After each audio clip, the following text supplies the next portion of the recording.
Hello there. Thank you for tuning in to Fire-Breathing Kittens, the D&D actual play podcast that you can listen to in any order. Each episode is its own self-contained microplot, part of an overarching macro plot that takes place over the entire season. So if you don't like one episode, feel free to skip around. Joining us today are Jade. Hello, I am Jade. I have a terrible character voice because you guys requested it. That way you can tell when I'm in and out of character. Who is a 52-year-old, red-skinned, horned, former town guard with eyes completely black like a horror movie villain. Oh, and she's a level 8 paladin. You can't be evil when you're following the law, right? We're also joined by a couple of new kittens today. Lozo. Hey, how you doing? I'm Lozo. I am a big anthropomorphic tortoise. I am black and orange, and I am a level 8 cleric. And Runii. Hi, my name is Runii. I'm half gnome and half elf. I have bouncy, curly, strawberry blonde hair, rosy cheeks, and emerald green eyes. I have a blouse that is long sleeved but has a lot of really loose sleeves, and I'm wearing my favorite green traveling cloak that I've got embroidered with flowers and magical runes, and I'm a level 8 wizard. The three of you find yourselves in the Fire-Breathing Kittens Guild Hall. Drinks are flowing from the bar. Several other adventurers are, sharing stories or playing a game of cards at the table. What are you three doing to pass the time today? Well, one of my favorite things to do is to just sew and embroider in my free time. So I'm probably just sitting in the middle of the room on the floor, not a chair, and looking around and trying to find something nice to sew. And I think there's an interesting spider web in the corner. And I think I'm just going to start on that. Lozo is, he's using a hay bale as a beanbag chair in this room, because these are fit in regular chairs. And he's got on the front of their shell, they got a bunch of fruit and vegetables, and they're eating that for lunch. And Jade just arrived because she was mailing a package to her children. What will they eat in college if she does not send them food from the kitchen they grew up in, of course, that Alice made? All right, well, with the three of you keeping yourselves entertained in your own ways, you can't help but notice out of the corner of your eye as Usalag comes out from his office, step stool in hand, marches directly with purpose to the corkboard, flicks it out, plants it down, marches up to the top of it because he needs all the height he can get, and plants a priority message on the job board. Well, seeing that, I will immediately hop up off of the floor and go on over. Is he still by the corkboard? Yeah. You didn't give him much time to even get down. He's still collecting the step stool. So I'll just hop on over to him and say, "Hey, new slag, what you just put up there?" Hey, Runii. Well, we got a pretty lucrative job opportunity. I know you're new, but you feeling up to it? Well, of course. I need the money. There's a really particular component I'm thinking of buying, but it costs a lot. So lucrative does mean there'll be a big reward? Yeah. The person offering the job was talking 5 digits or so. You want to take this solo? Oh, no. I mean, I'm smart, but I'm not that smart. No, I'll turn around and look around, and I'll see Lozo and Jade. I'll be like, how about you guys? And I'll go walk over. Are you guys like close to each other or kind of far apart? I guess I'm like walking in the front door to the guild hall, so I meet as you two meet. I think Lozo is posted up kind of by the entrance. Is kind of where he's set up, or they're set up. So like, as Jade's coming through the door, they're kind of together. That does seem like the easiest place to put a hay bale if you're going to bring one into a guild hall. Mm-hmm. So seeing Jade enter and Lozo just coming in, I'll go skip on over to them and say, "Hi, my name's Runii. I'm new here, but there's just been a job posted and I could really use your help. What do you say?" Oh, come on. Please. I mean, I'm sure it'll be fun. I mean, this is my first time taking a job here. I could, yeah, I can help you out. I need to break in here. My wife, she is always telling me, "Jade, you need to get out of the house. Please get out of the house." You know, because I am retired. So I guess I should do this rather than bother her again. Perfect. Well, let me just go grab the job description real quick. I haven't actually read it yet, but I'm sure it'll be great. And so she'll skip on over, back to the corkboard, take it off, still not reading it, and then just goes back to Lozo and Jade and starts reading it. What does it say? All right, so the job description reads, needed adventurers to investigate a suspicious warehouse just outside of the city. Please meet one Paragati at the Juniperry Inn at 2 in the afternoon. He will provide more details for the job. Anybody know if Paragati is a name or a title? That is a good question. Runii? No idea. I thought maybe it was just a local thing. All right. Well, if none of you know who Paragati is at the moment, that's totally fine. Now, it is about 1 in the afternoon, and the Juniperry Inn is only about 2 blocks away, so a 15-minute walk. Do you want to get there early? Do you want to spend a little time gathering your personal effects? I'm a giant tortoise here. I carry all my effects. Well, I'm pretty stocked up too. I don't really have too much to bring, but I've got it all on me. I somewhat resemble a pincushion with 6 or something javelins sticking out of... I'm not sure how it's all connected. Gambeson, sword, chainmail, shield, javelins. This is why I weigh so much. Anime protagonist logic. If it fits, it fits.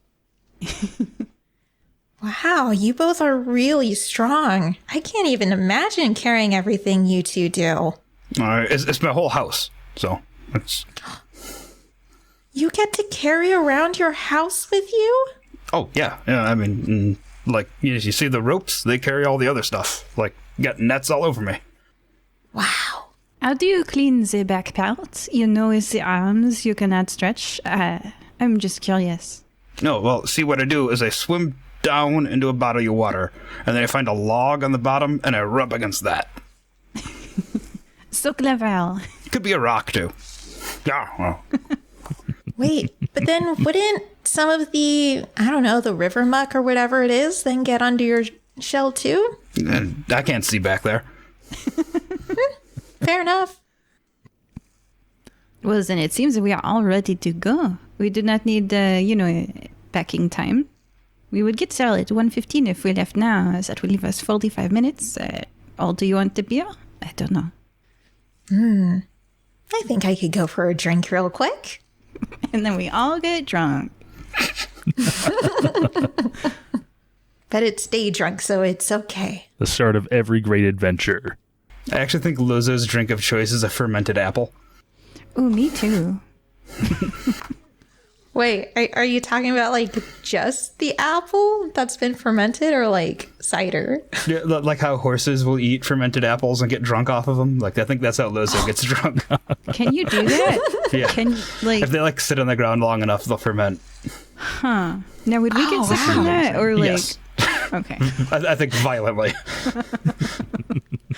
Darn. So, yeah, that's super interesting. Runii will definitely just like stare at you as you eat it, just observing. Fascinating. No, it's delicious. I don't think you guys could probably handle it, but the old turtle belly can handle a lot. Thankfully, my wife, she packed me a little bit of something, and I take out an entire wine bottle. Wow, your wife really did want you out of the house. But in the nicest way. So, now that we're engaging in Fire-Breathing Kitten's second oldest tradition, alcohol imbibement, and we are ready to make our merry way over to the Juniperry Inn. So, arriving at the inn, you find a modest, but, pretty on the eyes structure, about 2 stories tall. It kind of has this old rustic cottage appearance to it. Something like out of a B&B in a comfy Victorian town. You smell wonderful pastries, not baked by your wife, unfortunately, so you cannot enjoy them. You two can, though. Is that are there pastries in the front, or it's just coming from the inside of the inn? It's just a smell wafting in. Looking in from the outside, you can see a few folks playing some board games, chess, cribbage, things like that. This looks like it's kind of, just a local, not necessarily old folks, but, a small-time hangout, a place to unwind and relax. This place seems pretty nice, pretty chill. Yeah, I wonder if we could decorate the Fire-Breathing Kittens hall kind of like this. Or at least get the same pastry smell. That smells so good. Oh, does it not? I went to high school with that person. No, I'm kidding. Wait, canonically, I did not go to high Jade. school in Making Way, so never mind. Well, I guess we could always ask around to see who or what a Paragati is.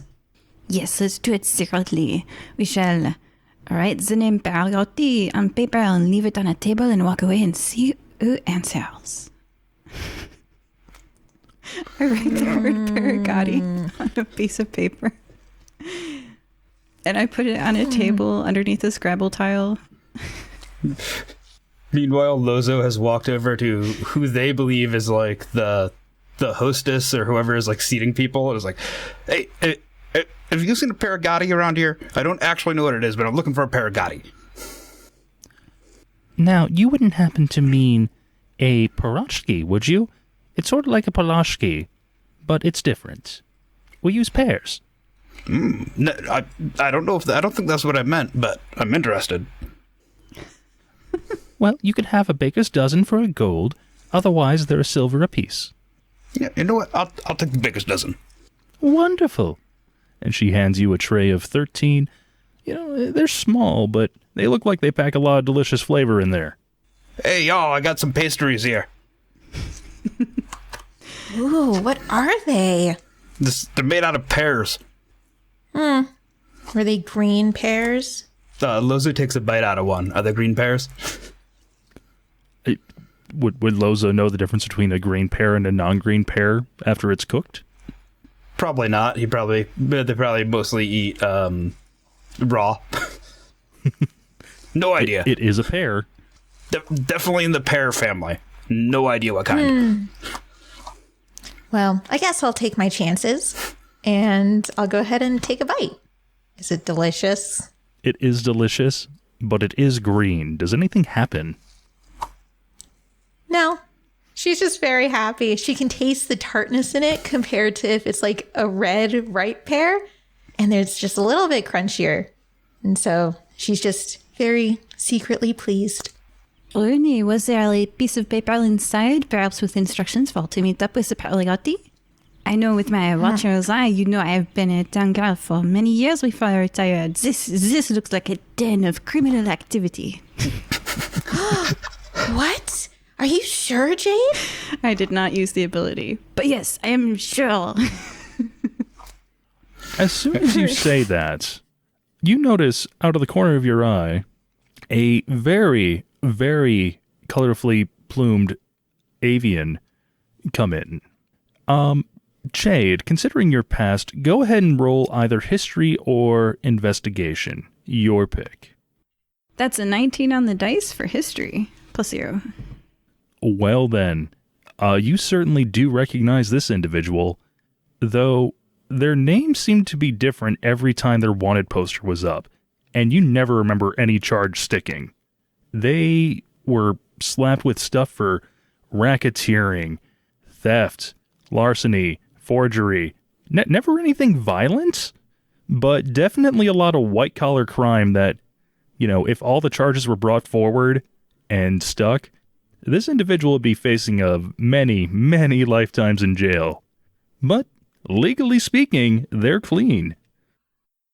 Lozo, Runii, look over there. I arrested that person one time for the charge of adversary. Quick, we should tell them I'd. And I sit down next to an old woman. Runii will turn to Lozo and say, I can't believe this is a den of criminals. Jade was right. And she's going to go and just duck under a table. I don't know if I need to roll for stealth, but she tries. Go ahead and roll for stealth if you really want to go for being sneaky. We'll see. That's a 6. What's Lozo doing here? Other than face palming.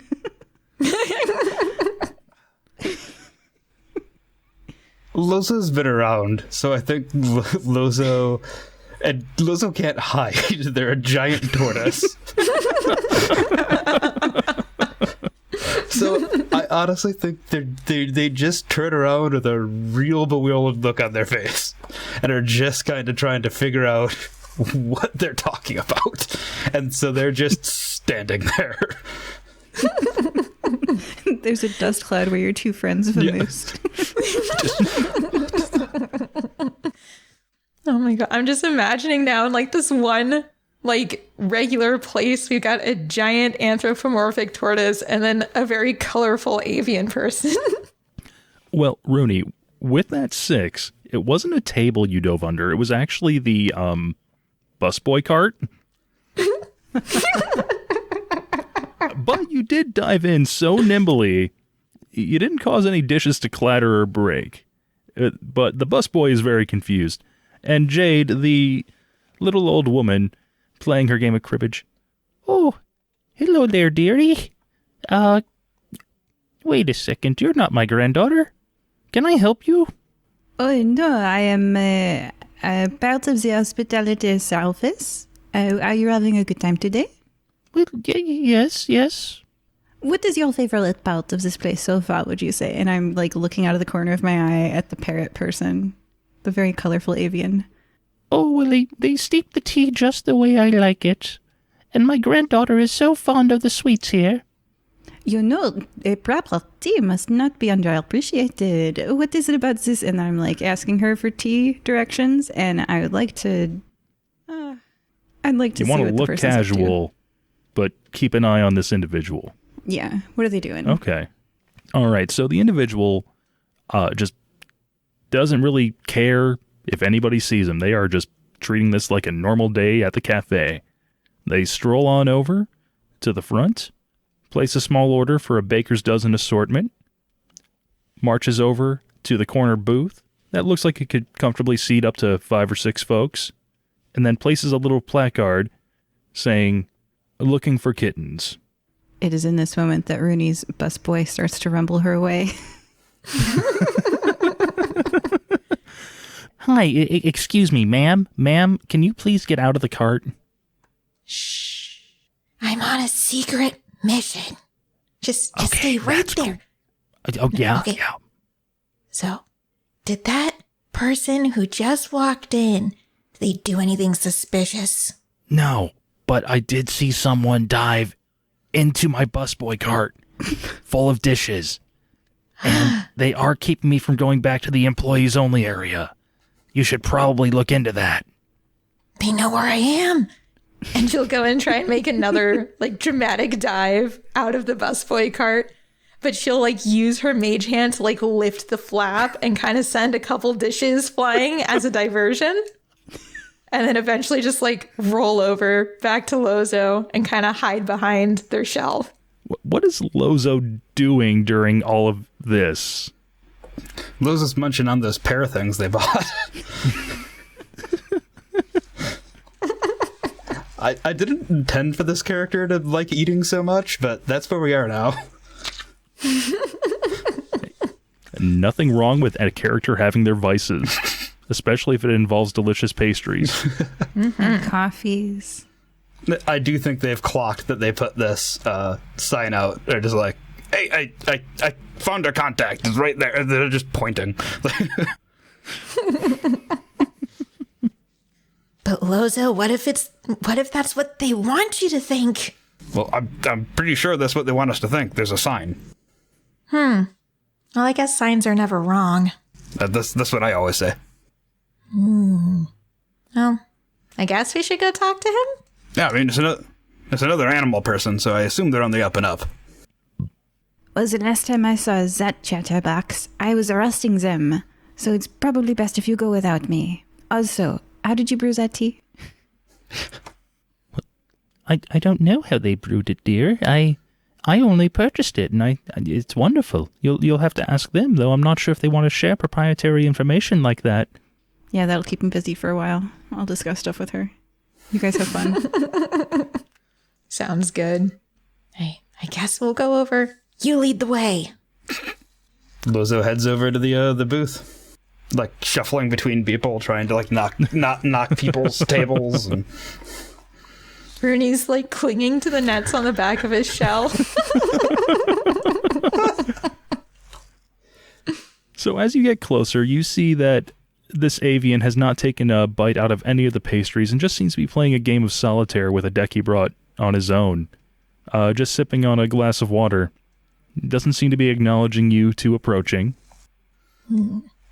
Are there any obvious moves in the solitaire game? Considering the DM doesn't know how to play solitaire? Yes.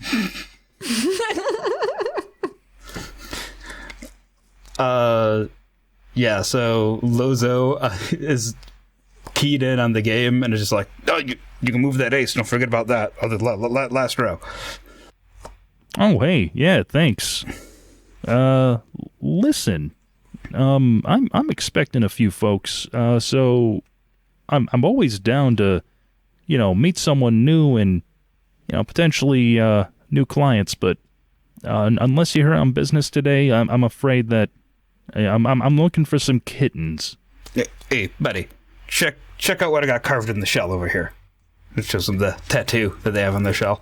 Or the Is Runii revealed as well in the turnaround? Probably. And she's just clinging there and goes, "Rawr." Oh, the cat paws did it. That's my associate. Where is Runii's tattoo? It's on the back of her left hand. So, like, if she's like this and being revealed, you can see it right there. Okay, so if she's like net climbing Lozo, no hiding it. Exactly. Oh, I see. All right, okay. Now, I didn't expect only two to show up. Usually, Noosalag has you folks working in trios. We got a third that we're meeting on the way. Fair enough. Okay, well, take a seat. Help yourself to some pastries. I see you have some pierogies there. Yeah, you want to trade some? You got an assortment? Yeah, sure. Yeah, I mean, I got these to share anyways, but yeah, I'll take a pierogi. Oh, thank you. If you don't mind, I'll stand. They don't really fit in your chairs. That is fair. I think we could use you as the table. Many times. In a pinch, I make a great table. If I ever need one, I know who to call now. Yeah, the carpenter down the road, right? No. He just shakes his head a little at the obvious joke he was trying to break the ice with some potential new clients, and just like, okay, gotta be straight and narrow with this folk. Okay. All right. So, here's the job. I am representing a concerned citizen. There is some fishy business going on down at Warehouse 15 at the Thermoli docks. Now, on paper, it's an up-and-up shipping business, and also, they also have recently started manufacturing ships of their own to expand their industries. But my client has it on very good authority that they're also smuggling some powder. Weird powder. And They don't know what kind? No, he's not the most familiar with it, but Yeah, he has tried bringing it to the city guard attention, but as it's outside of Nicomoy proper, it's outside of their jurisdiction. So being the concerned citizen that he is, he's asked me to find capable folks to clean up this operation and get these dirty goods off the streets. He doesn't want to risk it ruining any families or children or anything like that. No, when you say fishy, fish involved here? Are we talking about like a fishery operation? Is that what that's happened? Well, considering Warehouse 15 is literally at the end of the peninsula, I'm sure you'll see some fish, but when I say fishy, I mean underhanded, I mean suspicious, I mean strange and unsettling. Something ain't right there. Do we have any information on who might be running this operation? Well, I mean, on paper, the entire thing's run by Orca Shipping, LLC. It sounds like you don't think that is correct. I mean, I only know what I'm told and what I see. Those Vendel brothers, when they won that contest a few months back, it opened a lot of business ventures for them. And, I mean, who knows? Maybe somebody came in and is using it to, distribute their own business ventures. Or maybe the Vendel brothers are getting a little dirty with greed. Who knows? I'm only the middleman. And what are you getting out of this? Finder's fee? I would like to do an insight check on that. Oh, go for it. Oh, man. That's only a 7. I mean, he seems like the kind of guy who he was given a job, he's going to get paid to do that job, and the job was finding capable folks to, look into this suspicious venture. Jade, what have you been doing this whole time? Oh, my children, when they have grandbabies, I'm going to buy them little dresses. Oh, you'll be such a loving and caring great-grandma. Yes. Oh, and there's my granddaughter now. Hello. Yes, dearie, this is my new friend. I actually don't think you've shared your name with me. Jade. I am Jade. Yes, this is Jade. She was playing for you here in the cribbage match we have going. You were gone for so long. You remind me of my daughter. She's just about to graduate college. She's in the agricultural arm. And my son, Sasha, is in the divinity arm. Oh, they're going to be so well educated. Your grandmother was telling me about your... And we're going to not listen to her schooling and go back to my friends. What are you guys up to? So, how much is this job paying? Well, I'm willing to offer $15,000. You really want this job done? He is a very, very concerned citizen. Extremely. And who knows? Maybe he's just being paranoid. I don't know. Well, I don't really see the harm in at least going to take a look. Right, Lozo? No, taking a look's never hurt anything. And, unless you get caught. Yeah, we won't get caught. We'll be fine. In my professional experience, looking is completely legal and fine. What you do after looking, that depends on who's around and who's looking at you. Now, this is all about this powder. So what exactly does this powder do? Like, why are we so concerned? Well, okay, you didn't hear this from me, but this stuff seems to be making its rounds everywhere. Not just here in Nicomoy, but my employer is seeing it pop up in all the population centers. Every big city between Jessup and here in every direction hitherto. And it seems weird. It cleans up easy, but then there's always a spike in undead cases. And he's one of those folks who doesn't believe in, chances. Man. So he's not sure if this crap is causing kids to OD, and then, in the process they come back, to trying to nom on grandma, or, if some necromancer's getting his jollies off, trying to raise a new legion of the dead. But he's worried. And he thinks this might be one of the places where it's coming from. So your employer thinks that this is a node, so to speak, in this distribution of this powder. Yeah. Gotcha. The Vendel brothers came in, and, their whole thing was, efficient shipping, making great fast ships that can carry a lot of cargo, and the next thing you know, this stuff's popping up everywhere. That is very suspicious. That's what he thinks. Listen, if nothing seems, out of place, if he's just being a little paranoid, show up, you do the job, you don't find anything, great. But if you start finding this powder there in that warehouse, if you, start finding some stuff that makes it seem like the Vendel brothers might be trying to hide something, do a little digging, see what you can find. I think you and I both know that everybody's hiding something. Ain't that the truth? Well, this seems straightforward for as much information as we can have. What do you say, Lozo? You think we and our associate should take this on? Yeah. I don't think taking a gander is gonna hurt much. Let's go take a look. Exactly what I was thinking. Just to be clear, you are Paragati, right? Yeah. You can call me Paragati. No, is that a name or what ya? Oh, no, it's what my friends call me. So we're friends. I mean, aren't we? Come on. We broke bread at this table. You shared pierogies with me. I shared delicious pastries with you. We're practically family now.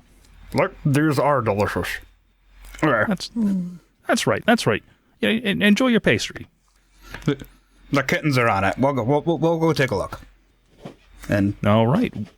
Well, when you finish the job, whether you find nothing or whether you find something, here, he slides a scroll across to you, Runii, because of the two of you, you're the one who's more clearly the arcane talented. Fair enough. Just unfurl this, use the command word that you'll find on the interior, and I'll get the heads up, and we can meet back here about a day later then. You'll hear from us. Don't you worry. Great. Now, if you don't mind, I need to finish this game. Good luck. And with that, he takes down the little placard and just focuses on playing his game, and starts nibbling on any pastries that were left, if there were any survivors. Lozo left some for him. Like, they're not a monster.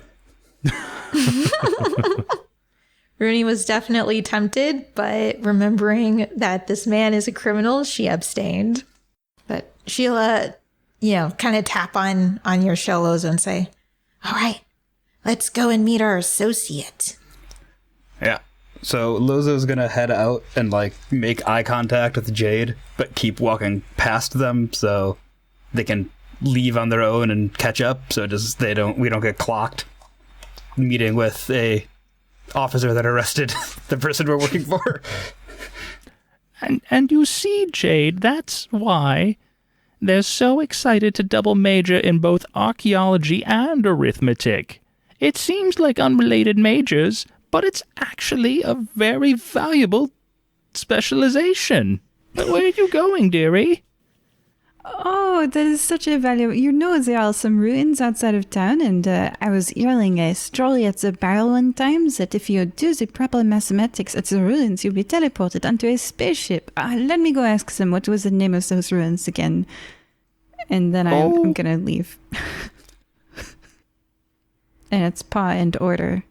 UFO is the name of that episode. So do you three meet up just outside? Do you try and duck into an alley on the same block? I was just going to say that Lozo, does exactly that. Finds an alley, slips in, and is just kind of out of the main thoroughfare, but, can be spotted. And then just for extra good measure, Runii will turn and point in Jade's direction and then just send a message saying, "We were really sneaky. Come meet us in the alley." I smoothly received the message because I'm sure it reminded me of my old town guard days, and I walk into the alley. Jade, were you trying to be sneaky?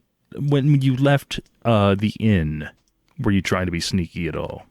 No, I just stood up and left. Me and sneaking's not going to work out. Yum, yum. Go ahead and make a perception check real fast. 19. That's not bad. Okay. You see out of the corner of your eye, Paragati looks up and sees you and just gives a little, "What's up?" He recognized you. I put 2 fingers to my eyes, and I put the 2 fingers in his direction, watching you. Hey, he just gives a friendly wave hello. Like just the smuggest little, I know you know that I did some stuff, but I walked. You got nothing. You have a great day now. All right, Jade. So here's the breakdown. And Lozo, fill me in on the stuff I miss. Because this is a team effort. Okay. So we got to go to the docks because they're smuggling some weird powder, which if we can get a little bit of that for me to study, that'd be fantastic. But it apparently is getting shipped everywhere. And whenever it gets shipped, there are cases of undead popping up, which is kind of crazy because normally you don't want that. And so it's been shipped by the Vandal brothers and searching my very bad notes. Oh, and we don't entirely know if they're involved knowingly or unknowingly, but apparently they won a contest a few months ago and might have been corrupted by their greed and success. But first things first, going to the docks and then trying to see if we can catch them in the act, but only watching because that's legal. You mentioned that they expanded their business recently. Their small company is now doing large international business. I doubt that they are paying their proper taxes and all of the import and export tariffs. They probably don't know what a tariff is. Surely they are due for an inspection. Are you suggesting we pose as town guard, inspecting them to see if they've paid their taxes? And if not, then inspecting their goods so that we can put on the proper tariffs for them. Yes, they need help categorizing the items into the right categories. You know, they all have different percentage rates. We would just be helpful if we were to do that. You know, Lozo, I have a friend in the town guard with a uniform your size. It might fit you. I assume it's just a hat. I tend to go. I go simple. Oh, okay, I can get that too. And I do have contacts in the town guard because I used to be one of them. So I think it's time to visit Cyrus Miller, my former partner, whose life I saved. Well, he certainly owes you a favor or two for that. Yeah, he saved my life too, or even. But he's my old partner. He is a 45-year-old human, but during the full moon, he is a polar bear. He's 5'11", 240 pounds with orange hair and super dark tan skin from being outside all day, like when gingers eventually tan. Yeah, he's a werebear, and he's a little flamboyant.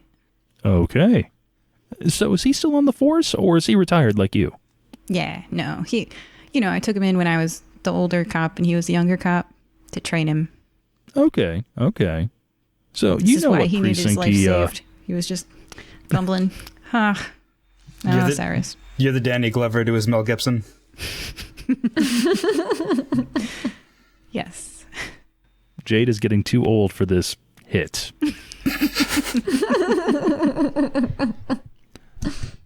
But since you two are still in contact with one another and on good terms, you know what precinct he calls home now. It's about 30 minutes away, but it is still on the way to the peninsula, just outside of town. All right. So you make your way down to the precinct. Do you know which precinct that is off the top of your head? 7,062. Holy crap. 7062! All right. Wow, there's so many precincts around here. Why is that, Jade? Are there just so many people who want to be part of the town guard and enforcing law within Nicomoy? Oh, no, it is a grid system, This is topology. So it's names them for the location. And of course, you know, when you have towns the size of Nicomoy, you end up with very many precincts. Well, I have to say, I've traveled quite a lot before coming to Nicomoy, but this is the first city I've seen to have a grid system like this. Pretty genius, really. Well, if you let the politicians make the maps, they draw them in all these weird shapes, you know? So the grid is the most unbiased and ethical system. And here we are at the front door. So do you just march on in, or Yeah, definitely. do you give a knock? No. Okay. Yeah. And then I guess All right. if Cyrus is inside, I'm like, Cyrus! Why did I pick that name? Cyrus! Miller! Yeah, I just always call him by his last name. Miller! Oh gosh, what is wrong with this name? Shouldn't do this to myself. Oh, Jade! Oh, it's been too long. Hey guys, look, Jade's back. Hey, you getting sick of retirement? You gonna come on and join me on a sting? Come on, it's like the old days. Come on. Well, also, a sting with you sounds quite interesting, and I'm shaking my hand in front of my face like it's just a fart city for 10 hours. You know, I do love those. The good old days. Where will I find nausea if not with you in the car for 12 hours? But no, these are my new fire-breathing friends. I thought I would introduce them to you. This is Runii. Hi! And this is Lozo. Hey, how you doing? Would not he look great in a town guard act? He goes up to you guys, really enthusiastically shakes. Great to meet you guys. Yeah, any friend of Jade's is a friend of mine. Yeah, so the freelance thing's working out for you, huh? Oh yes, we've been paid to inspect a warehouse for you because we are concerned that since they have expanded their business, they are not paying the proper taxes. So I figured, you know, whoever's doing the run to the Orca Shipping LLC in, you guys probably told me this information, right?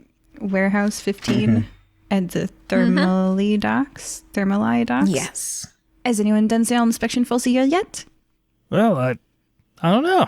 I can't say that I really know off the top of my head. Thermali's a little outside of town, so it might be outside of our jurisdiction. Darn it, he did say that. Pericotti totally said that. Why are we town I did guards? forget about that. Who came up with this plan? Okay. Abort. But you said you wanted a hat for your friend?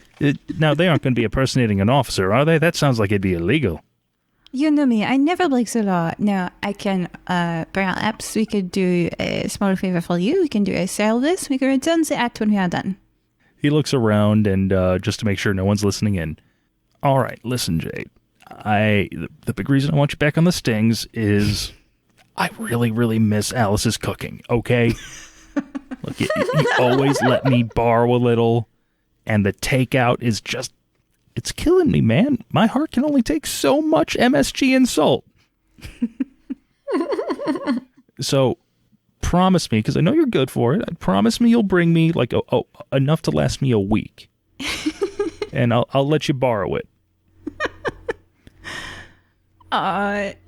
You know, Alice, she misses you too. You have to come over again for another game night. Last month has been too long. Yeah, I do have to teach Sasha how to, lose with grace. He got so angry. I thought he was going to flip the board. He did when you walked away. We just set it up again. No. Aw, that's cute. Well, of course we won't be impersonating an officer because, like you said, that's illegal. But don't they at least take patrols around the peninsula? If not, then who does? If an emergency occurs, the Malai is in our area.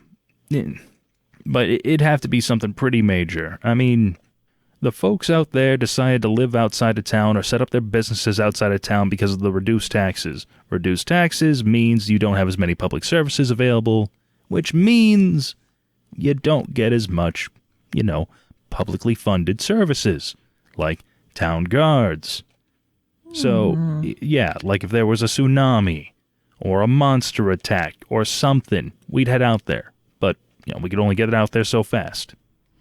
It would be important for someone to time for you how long it might take for you to get there, right? Yeah, you raise a good point, Jade. You raise a good point. It has been a while since we've done the emergency response timing run. Well, we can happily do that for you in exchange for the temporary use of a hat. I mean, it's too big for me anyway. Let's see how it looks on you, big guy. It's at a weird angle because of the way their head's shaped. But it looks good. Jaunty. Now, what about you, Runii, was it? Yeah.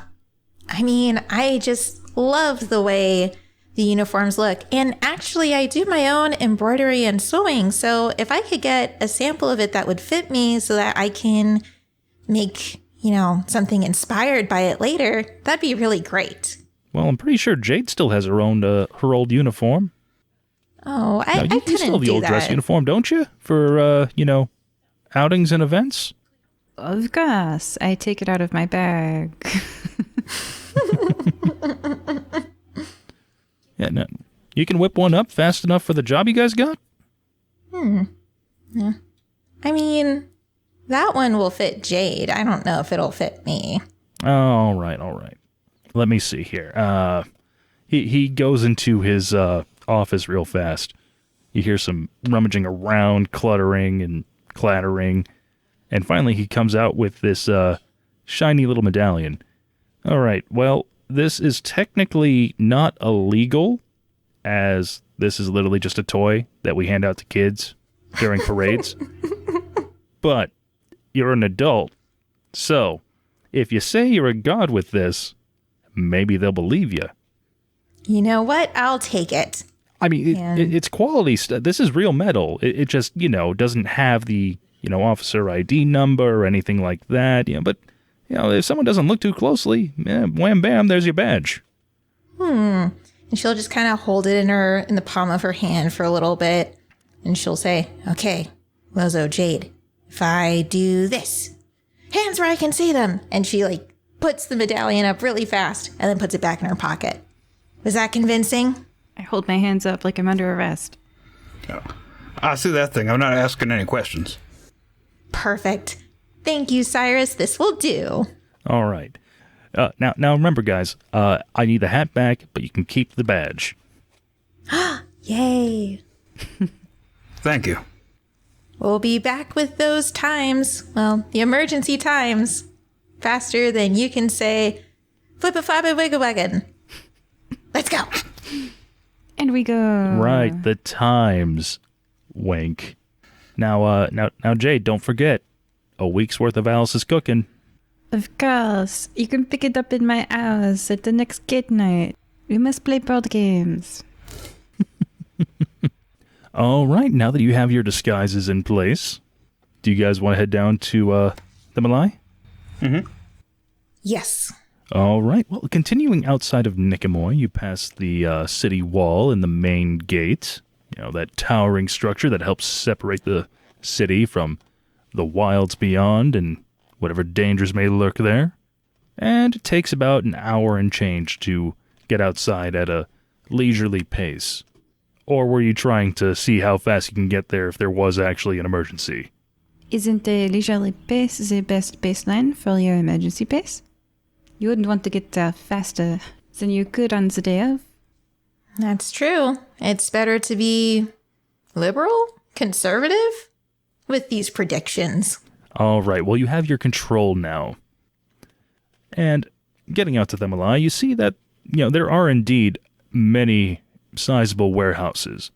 But down at the end of the peninsula that's making up this district is one that leaves the others to shame in its size. Even from a fair distance away, you can see that the building before you dominates your line of sight. While you can hear the crashing waves of the ocean, you cannot see the water beyond the warehouse that well. It's so massive. In stylized bold letters emblazoned over the main entrance, you can see the name of the new owners, Orca Shipping, LLC. From the exterior, it seems like the offices must be 2 stories for this warehouse. How far back it goes is difficult to tell, though. There's a large double door leading into the offices. Are there windows here at any particular height? Oh, yes, on the first and the second floor. On the first floor, I assume you guys are like, 40, 50 feet back? Yeah, probably. Okay. Yeah, you can see folks working in, office cubicles. It seems like departments are separated based on whether they're left or right of the main entrance. Second floor you can't see in quite as well because, it's the upper floor. But the cubicles do look more spacious. So it's safe to say that it's the more prestigious office positions.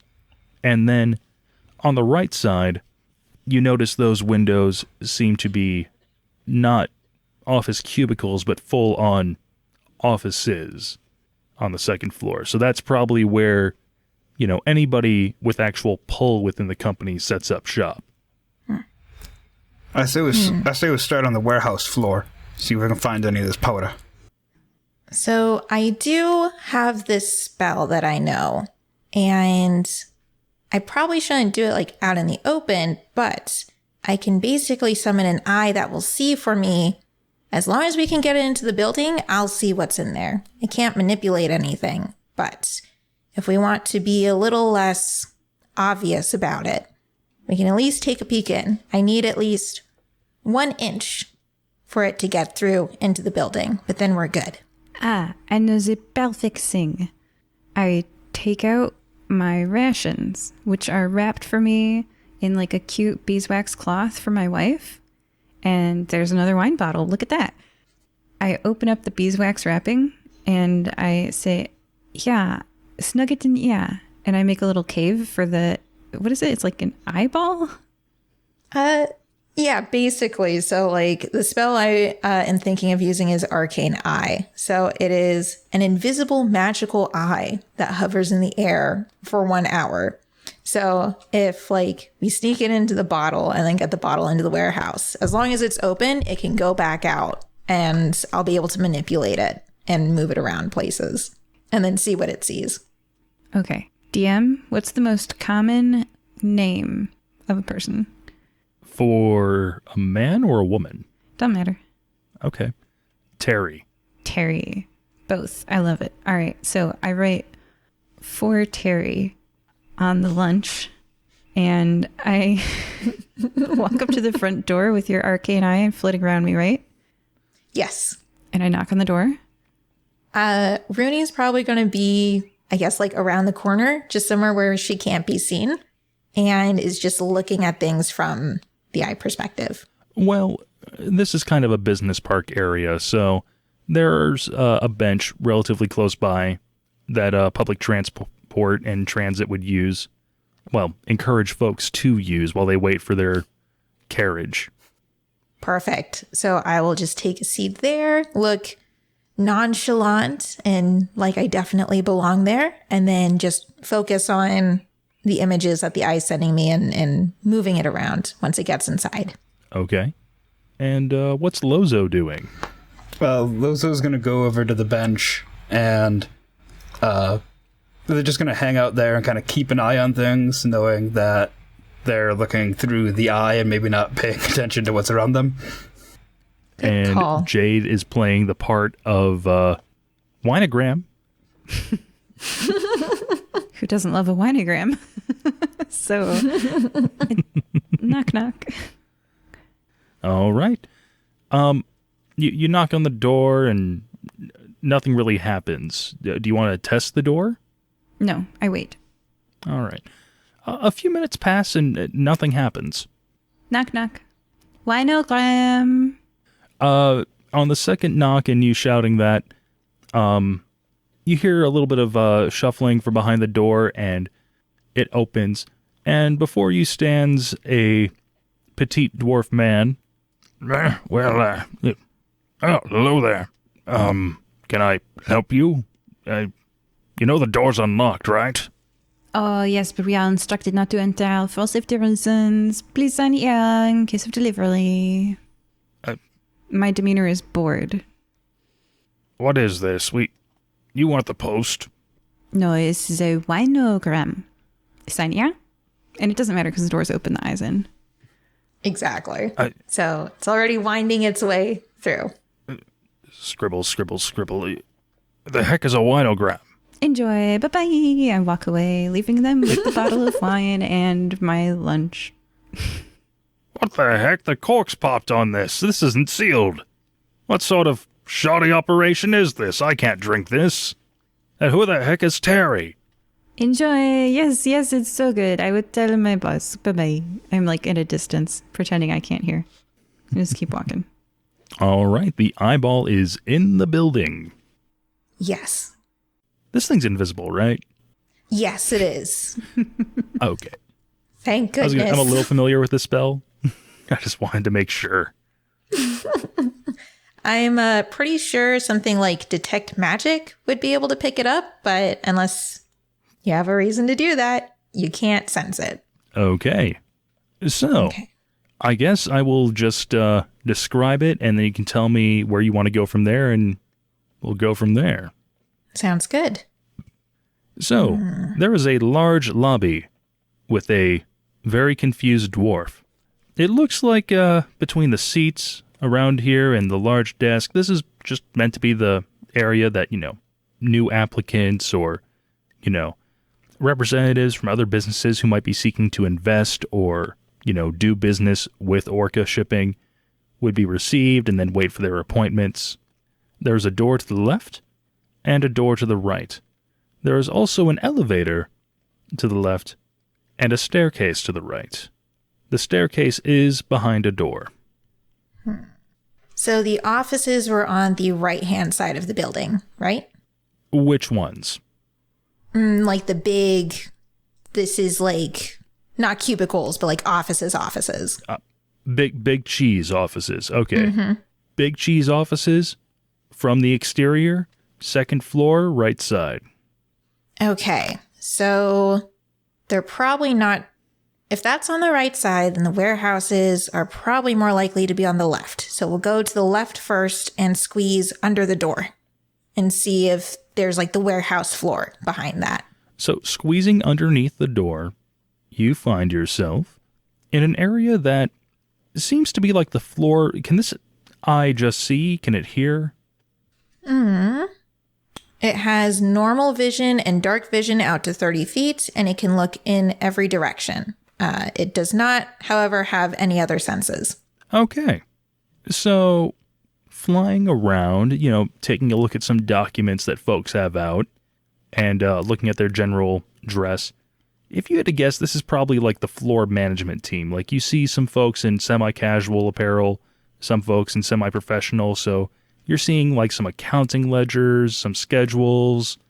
You can have some folks that are, probably leads on the floor of various sections because they're actually wearing warehouse uniforms, but they actually are sitting in a cubicle. You do see some doors on the right side, so the opposite end of the building that the front entrance was on, that do not have windows, that are marked warehouse. So if you wanted to get on the warehouse floor, you could through those doors, but they are all closed at the moment. And there isn't anything like a gap underneath it? Has to be a pretty big gap. I was gonna say, it's not a perfect vacuum seal, like it, wouldn't stop water, but no, that an inch is a pretty sizable gap. Yeah. Okay. But that is, I was gonna say, if you want to wait a few minutes, the door will probably open. Yeah, I was thinking that while I wait for the door to open, I'd also do a general perusal of the documents, especially of recent shipments or recent goods that they got in. Okay. So, doing a quick scan as you wait, it looks like there's currently one ship being loaded heading for Jessup. 2 ships that have been received from Mishui. And on paper, the Mishui ships are, a large shipment of canned fish and then preserved flowers. That seems strange. The one heading for Jessup is, some fine alcohol. And then you also see in the scheduling, there's a lot of folks that seem to be slated for a construction project going on in an area called the Main Canal. Okay. Well, my initial instinct is to go check out the 2 shipments from Mishui. But I think Lozo was right to try and see if we can find any evidence of dust along the warehouse floor. So when the warehouse door's open, I'll try and sneak in and then keep my eye really low to the floor. It shouldn't disturb anything or get in anyone's way, and just rove as much as possible until I see something that looks like powder. All right. So just as you're getting the gist of that construction project, you notice that the door swings open and a very large half-orc that looks to be in his late 50s comes in, holding this piece of manufactured steel, like he seems to be trying to get the attention of one of the leads, and it gives you time and an opening to fly the eye through real fast. The interior of this warehouse, now that you're on the floor proper, is just massive. Let's see. Oh, and quick note, DM. Yep. Everything I see, I want to be narrating to Lozo and probably Jade too outside, so I don't have to recap later. I assumed you were kind of going for a hushed whisper, like, almost like 11 in Stranger Things, narrating as you're seeing it. Yep. That is very suspicious. You mentioned a large shipment of fish from Mishui? Yes, but are fish odd from Mishui? I actually don't know where Mishui is, so... Arrows from the coast. Oh. Landlocked seafood. Nobody likes that. They do have a small waterfall lake there. I used to take Sasha and Adele there and their children to swim in it. It's freshwater, so there are no sharks. I'm more worried about gators, personally. The Achuara swamp is full of them. But no, this is north of there, west of here. I have lived here for many years, more than 20. So I go to the waterfall lake all the time with my children when they are little to swim. That sounds lovely. But there are not so many fish in it. It's quite small. See, I just thought the preserved flowers were weird, but I'll be sure to check the canned fish box first.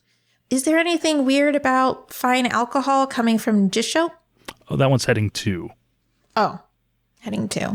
Well, is there anything weird about fine alcohol coming from Nikamoy? And going out places?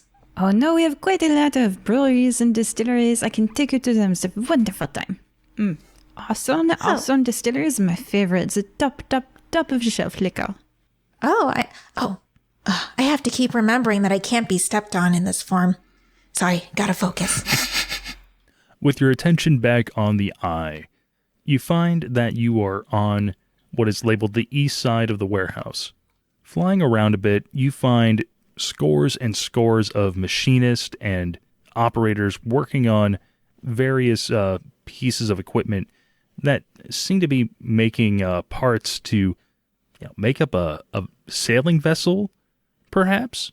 There's also a lot of raw material that's just waiting to be sent into the machines in question. Do you want to make an investigation check or anything else to... Yeah, I think I'll make an investigation check and specifically look to see if there are any, like parts of a hull, specifically to see if there are secret compartments or something like that. Okay. Oh, Lozo's right next to her, so it'd be like, hey, see if there's any blueprints around to get a look at those, too. Okay.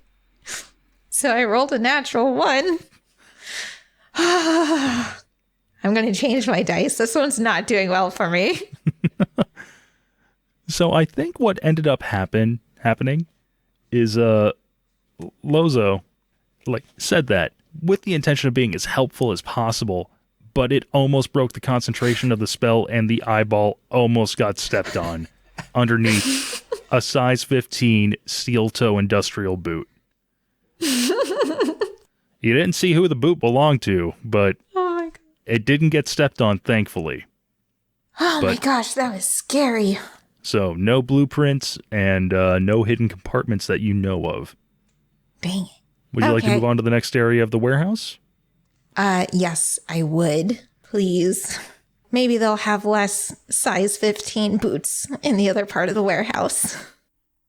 Continuing down, you come to a very wide channel in the warehouse. If you had to guess, it's probably about 60 feet wide and filled with water, literally splitting this in half.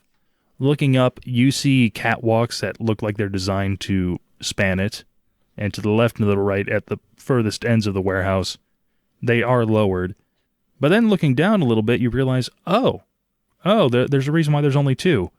There's currently a massive ship in construction here. It's only halfway completed, if that, but it's, probably 48 feet wide, give or take, and at least 200 feet long with what's currently built. And while the upper decks are certainly a skeleton if you're being generous, it looks like this thing can easily hold 5 decks worth of cargo, and then there's two decks above the main deck that are probably meant to be, living quarters for the crew when it's out at sea. Like, this thing is a super shipper container ship if you've ever seen one. Wow. I don't know if you guys can even imagine this, but this ship is huge, I guess. I don't even know where to start. So this is primarily just the area with the ships. Are there any crates or, actual cargo? No, this is, I was going to say, you recall reading about that construction project? Mm-hmm. This is probably that construction project. Right. I'll definitely go in and take a closer look, but I don't want to spend too much time on it. It's so big. I'm not entirely sure, but I guess I could do another general investigation check or a perception check or something just to see if there's anything interesting or different. Or if go ahead and pick one and make that roll. Okay, I'm going to choose investigation. And hopefully I don't roll a 1 this time. Okay. That's an 18 on investigation. Nice. Considerably better than a natural 1. So, while the ship is incomplete, so who's to say what the actual finished project will look like? It's clear that there's meant to be some areas that would escape the notice of all but the most thorough tariff inspectors. This thing is probably meant to be primarily shipping legal goods, but there's definitely more than a few bulkheads that you could slide something in that you don't want someone noticing until you get to port and unload it. You two, I think we just found our ultimate means of transport. And it's pretty big. If they're going to be going and shipping this stuff internationally, it's going to be a lot of it. Would you like to move on to the final section of the warehouse floor? Yes, please. So, as you get to the final section of the warehouse floor, there are 5 small channels that jut out into the warehouse. Looks to be about 60 feet long and 30 feet wide. You notice that there are 3 ships currently docked in them.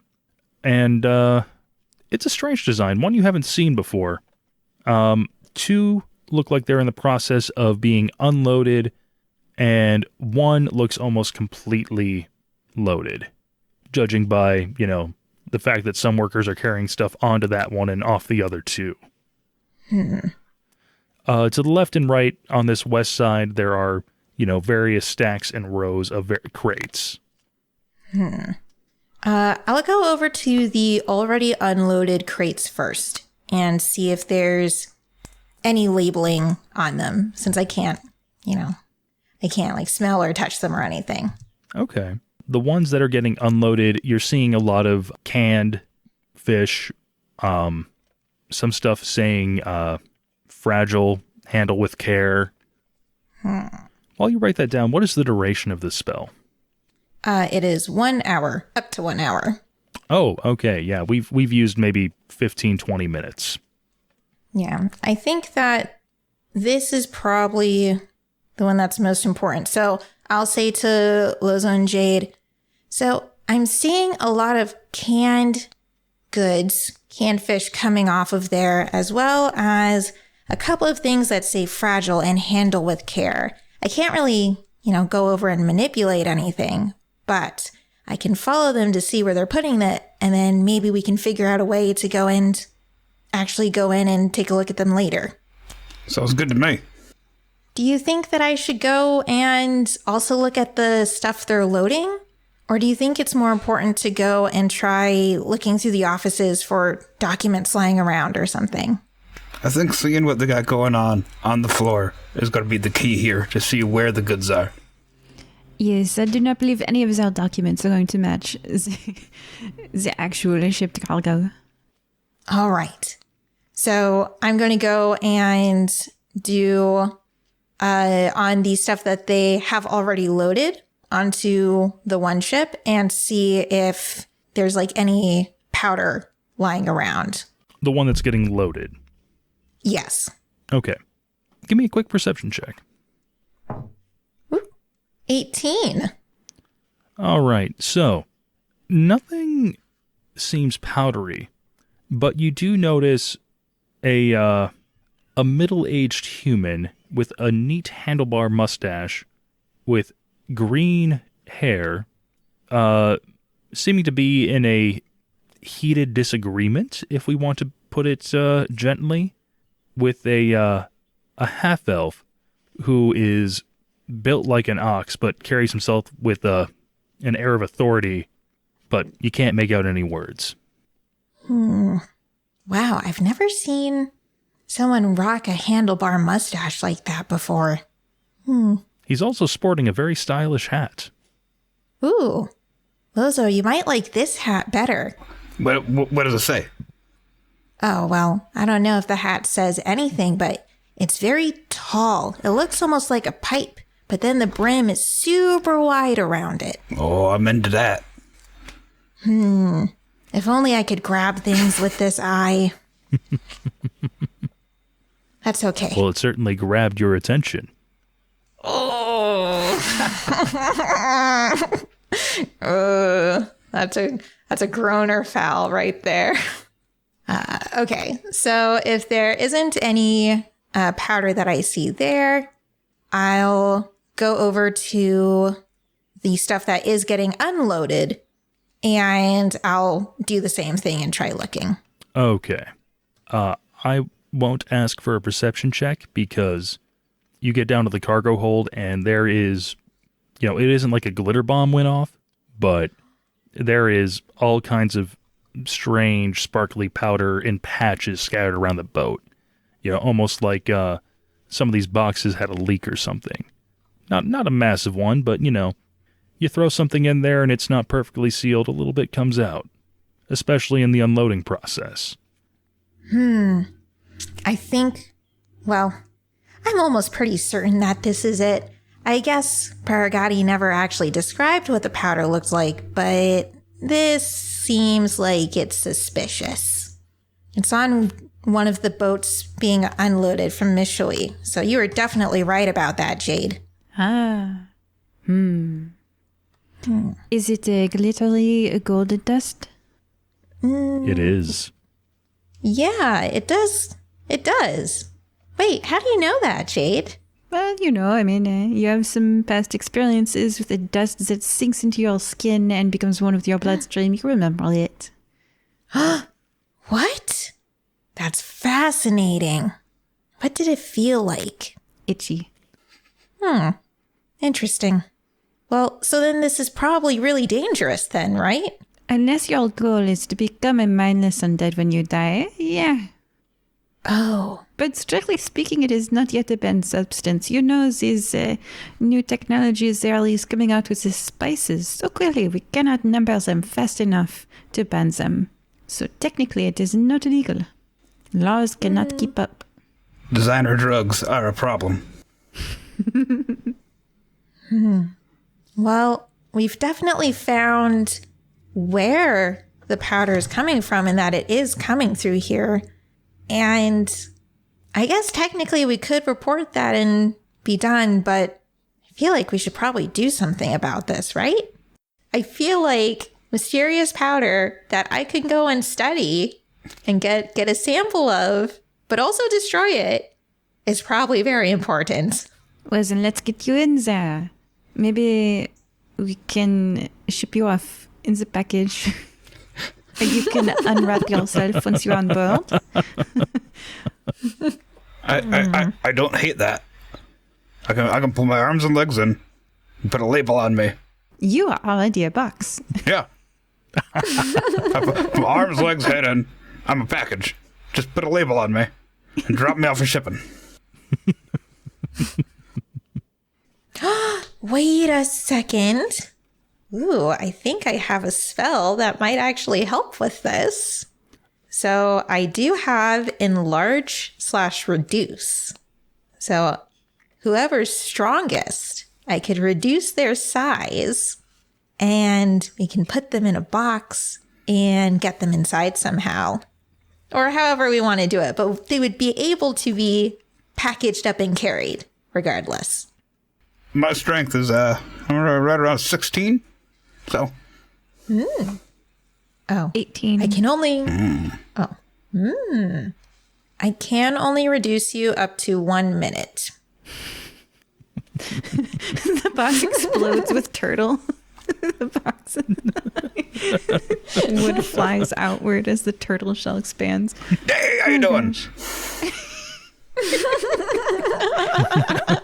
Surprise inspection, everyone. Your box is shoddy craftsmanship. So, with a plan firmly in place, this seems like a good spot for a break. Joining us today are Jade, Bye-bye. Runii, Bye. and Lozo. See you in part 2. And if you'll leave us a review, we'll read it on the air. All right, bye everyone. We hope that you're enjoying this episode of the Fire Breathing Kittens podcast. Please leave us a review on iTunes.com. If you leave us a review, we'll read it on air. It's fun listening to the words of your review get read by the characters you know and love, so go to iTunes.com and leave us a review today. Can you think of someone who might enjoy this podcast? Please share it with them. Is their birthday coming up? A special anniversary? Would you like us to wish them a happy day on your behalf? You can arrange for us to read your shout-out on air at firebreathingkittenspodcast.com through our partnership with the website Buy Me a Coffee. Do you enjoy reading books? You can find paperbacks and ebooks based on our adventures on Amazon.com in the bookstore, Fire Breathing Kittens, that part's all one word, podcast. The authors do a great job of adapting the stories into fun novels. We also have official merchandise on redbubble.com. Imagine owning a notepad with the Fire Breathing Kitten logo on the front, or a t-shirt with one of your favorite characters. And lastly, I'd like to take a moment to sincerely thank all of you. We don't pay to advertise this show, so the only way we can grow is through the support of listeners like you. Thank you. Welcome back to Fire Breathing Kittens. Joining us today are Lozo, How you doing? Jade, Hello. and Runii. Hello.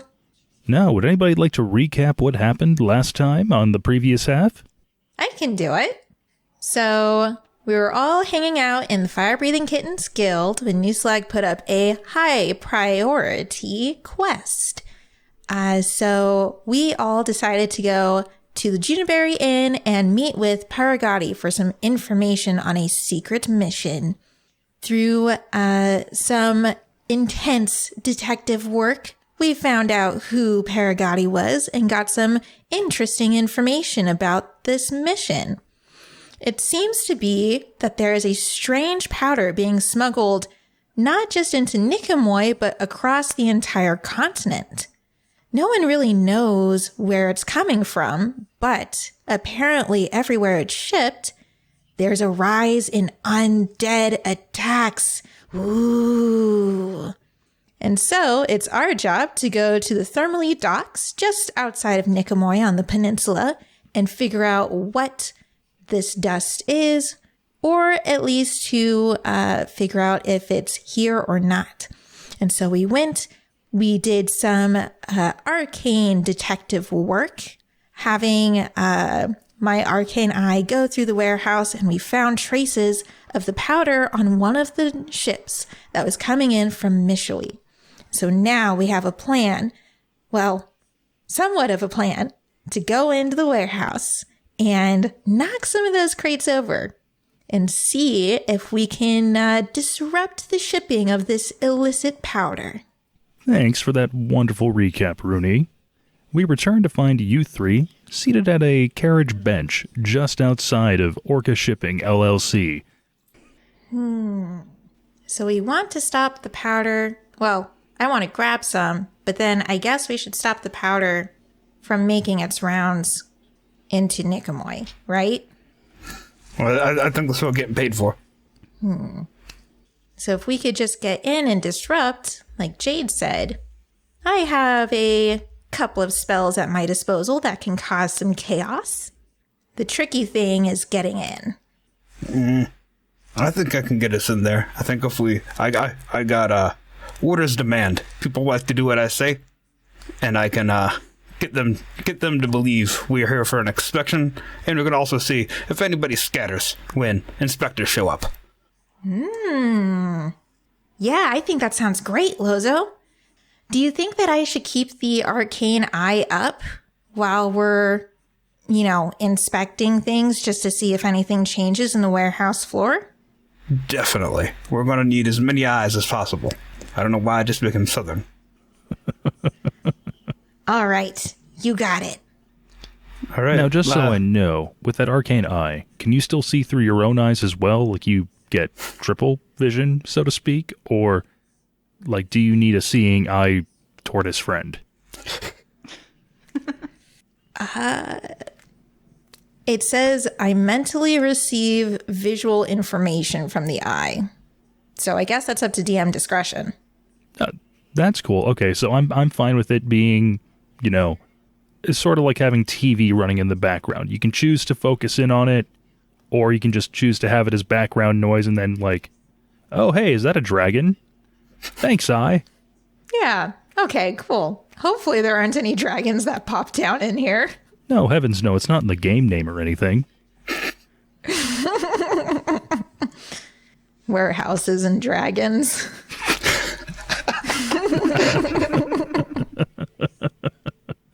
Oh man, the shipping orders are all out of order. That's the stuff you got to deal with in warehouses and dragons. Well, technically if our job is to disrupt this warehouse, we can do it any way we want. What is the ideal way, in your opinion, to make the dust flow cease? Trash the place. Okay, we'll have a party. We'll invite everyone from all around. A rager, yeah. Oh, it could be fire raising kittens and burn it down. That's more along the lines I was going with. Yeah, I think that's probably the best way to go, seeing as how they're making a huge ship that can store a lot more of this stuff than can be caught by the law. So let's destroy it, along with everyone's livelihoods. And besides, they're not paying taxes to Nicomoy. If they had been paying taxes to Nicomoy, they could have protection against these sorts of things. Exactly. No taxation, no representation. Everybody's got to pay up. This is protection money. This is what government does. Nobody realizes this. This is what we do. So while you guys are discussing this, you hear the door open to the building, the main front doors, and walking outside is that built like an ox half-elf you saw earlier, Runii. Jade, you actually recognize this individual. It's none other than the younger Vendel brother. You remember him from the episode Bodie McKittenface. Grigori.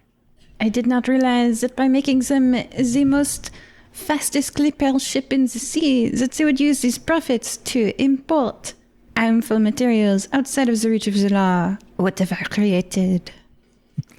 After you have that little inner monologue, he seems, in a huff and kind of frustrated. He sees you and he recognizes you. Hey, Jade! I am waiting for the bus. Hello. Hey, how you doing? I haven't seen you since the race. Who are these two? I do not know, but I am waiting for the bus. And I delivered an item, so I am waiting to go back. Oh, look, the bus is not here yet. Are you the one that ding-dong ditched that open bottle of wine that I heard, Sue talking about? I cannot control what the customers pay to have delivered. Oh, I'm no expert, but I think that's a health code violation. I thought you were with the guard or something. I retired. So sad. I have a question for you. Yeah. What would you say to a person who's interested in starting a small business and they dreamed one day of helping the world? What did you say to them to get them on their way?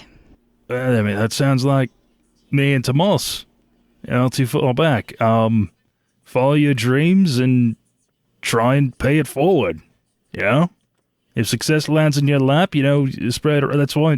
That's why I've been pushing so much for Tomas to expand. I don't know how we got that benefactor, but Tomas is great in a boardroom the same way I'm great in a construction site. He found a benefactor and was willing to invest in us after that race, because that money couldn't have put up all this. And what would you say if they are dreamed to help people? They look around one day and they notice that they are not helping at all. They are part of the problem. What would you say to this person? I would tell them that they need to take a step back, figure out where they went wrong, and fix it. Well, it is good that you never have to ask these questions, because of course your business is helping people. What sorts of people do you deliver to all over the world? I don't really handle much of the business side. I'm usually, I have one of them off, like you see that one? That, second floor on the right. I think mine's the closest one to the middle. I never really go in there. I have a hammock there. Yeah, it's comfy to nap in, but I'm almost always on the floor helping them out, getting to know the crew, showing them the ropes, making sure everyone's working safe. I'm just happy to be, giving folks jobs. Before you arrived, I was having these interesting conversations with these people at the bus stop.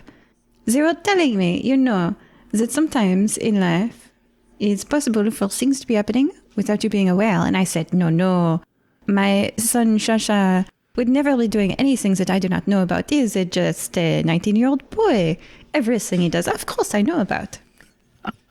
What do you think? I was arguing that I am aware of every thing that he does. Of course, a mother knows her son. How old did you say your son was again there, Jade? 19. I shipped him off to college last year. Oh, yeah. You hold on to that thought of your son. I'm sure he's right as rain. Well, surely, just as you know everything that your brother is doing, I know everything that my son is doing, of course. Neither of us could be mistaken.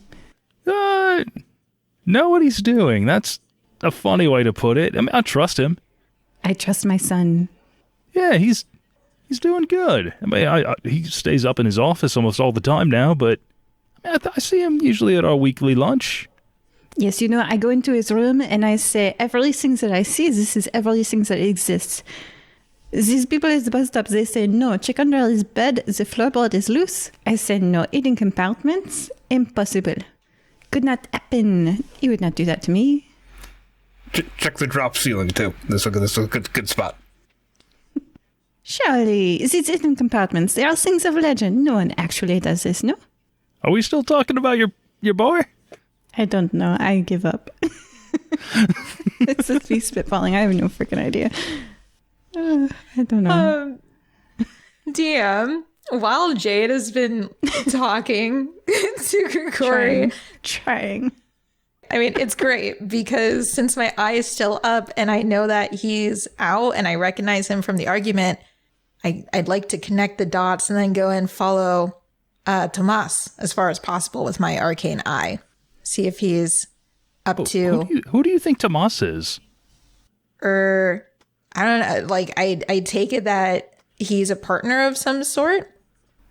You know, your brother with the green hair. How is he doing? I have not seen him. It's such a wonderful mustache. Oh, no, that's not Tomas. No, that's Nanami Bergern. He's supposed to be head of security around here, but I don't know. And Tomas says he's trustworthy and, does great work, a fantastic resume, goes on and on. I don't know about that guy. I mean, he's a weird one. Like, I catch him spending a lot of time with crates that frankly have no business being spent a lot of time with. Like, it's a canned fish. Plug your nose, work the dolly, get it as far from people as possible for the sake of all of our sense of smell and, run. What really tipped me over the edge recently was, he just apparently brought on 50 new guys that exclusively for security. Like, I'm sorry, I know we're expanding fast, but I don't think we're going to be attacked by, corporate adventurer Team 101, taking down shipping rivals. I definitely not know. You say these guys are working security? I don't see That's any... their official job title. I don't know what they actually do. I don't see any security out here on the perimeter. So where are they all? Inside. Like, I don't know. He says they're ready for any sort of emergency that might happen. I'm not sure. Okay. Guy, you seem on the up and up. Do you know anything about any, I think, Z-Dust, Zombie Dust? Anything like that? Is that new band in Nicomoy? No, there's a prancing hippogriffs. Oh, right. No. I mean, there's some weird dust in some of the containers sometimes, but I just assume it's, sawdust, salt, and, some brine. Have you had an undead problem around here recently? I think I would know if we had an undead problem. Oh. Have you perhaps had employees complaining of itchy skin? Actually, yeah. That dust I just talked about, it cleans up real easy. You don't even need a cloth or anything. Literally just wipe it with your hand and then it's gone. Feels a little itchy for like a minute or two and then, hey, you're fine. Oh, so you've touched it yourself? Yeah, I mean, I wash my hands afterwards, so, I mean, if it's, got any sort of germs or anything on it, I'm fine. Cleans up, the ships look good, the product looks good, it gets on the ship again, and then, fine and dandy. Let's move on. Sir, I don't know if you know this, but handling unknown dusts and powders and having a reaction like that, it's against health code safety. I know that you guys pay not to have too much interference here, but if you really care about your workers like you say you do, it could help us to go and take a look, make sure they're doing okay. I believe Lozo here has some experience with medicine. Isn't that right, Lozo? No, I've got all kinds of experience with medicine. I got experience with whatever you need me to have experience with. Make a persuasion check with advantage. Lozo's giving the advantage by advertising their medical expertise. Perfect. What do you know? So, I got a 13. You really think this stuff is hazardous? I mean, nobody's really complained about it. There hasn't even really been a rash. It's itchy for a bit. I mean, it's shipping. You don't think that's weird? I don't think it's... I don't think it's super weird. Okay, question. It goes inside you. Yeah? How does it come out? Well, there's 3 options, and I'm not sure which one I find the most appealing.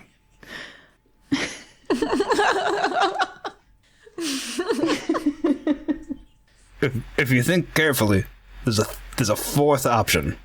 Oh, no. There's a lot more than 3. There's 3 that I want to entertain.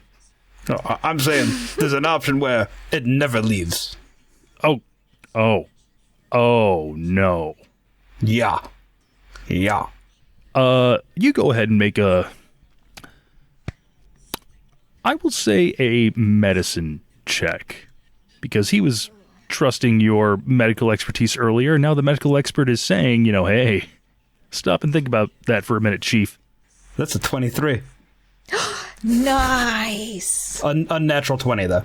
Like, Oh, no. yeah. That's, crap. Oh, no. Okay, what do I gotta do? What do I gotta do? I don't want any of my guys or gals, getting sick or hurt, or, I didn't think anything of it, man. I just thought it was crap that cleaned up easy. You're telling me I've been hurting people? Unfortunately, you've been hurting people accidentally. You obviously you're not the ringleader unless you're lying to me. You lying to me? Nah, you're not lying to me. So I think we're gonna need to shut this down. Clearly, I feel like you guys can keep your legitimate business, but this security personnel and I don't know if it was your brother who brought them in. We're gonna need to have a chat. It might also do to have us just have a quick look around and see just how far this powder tends to spread. If it gets tracked into offices, people who aren't normally in manufacturing could have been exposed to it. So I think just having a quick look around, and then Lozo could probably give a lot of really, really good advice on how to approach these next steps. All right, Jade, your friends raise a lot of good points. Are they new kittens? I'll be totally honest with you because I think we can trust you. No. That's funny. Your tortoise friend's got a giant cat carved into his shell, but okay. I mean, if you say so, Jade, I trust you. Well, the word there was new. Yes. We've been kittens at heart our entire lives. So we have been kittens for as long as we can remember, really. Rawr. Oh, okay. I guess I don't know how big your organization is. I mean, you guys may have been around longer than Jade here, I suppose. Yeah. All right. Well, come on in. Also, Jade, we wouldn't have this company without the kittens. I wasn't kidding when I told you if you guys need anything, come on by. So I'm a little surprised you knocked on the door repeatedly for your winogram instead of just popping in. But yeah, come on in. I'll send out an announcement asking everyone to remain on site due to a safety concern, and then I'll bring you all into Tomas's office and have Nanami come in too, and we can figure this whole thing out. I want my brother and Nanami there. I want to see how each of them react to some of your questions. I trust my brother, but I don't trust this Nanami guy. So he goes back in through the doors, and the dwarf is surprised to see the boss man back so soon. He's like, hey, hand me the PA sending stone, okay? Thank you. You hear the very distinct feedback of a PA system briefly. He's like, dang nabbit. Attention, Orca shipping employees and family. We hope you're having a great day. There is a safety concern on the shipping floor that is currently being addressed. For the sake of following safety procedures, we do request that everyone remain on site at this time, even if this goes into past your shift. Do not worry. You will be compensated for your time. We do apologize for the inconvenience. Thank you. Have a great day.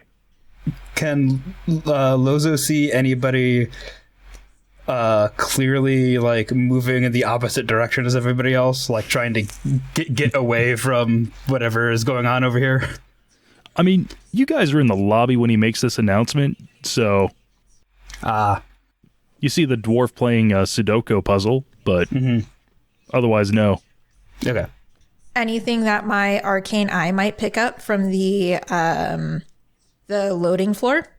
Where will you have situated the eye before he makes this announcement? It would have been so I left it where they were unloading the crates from the Mishui ship and was able to see some of the powder sprinkled on the deck, if it was in the deck. Okay. So you see that gentleman with the fantastic hat and mustache, who you now know is named Nanami. Like, he seems to...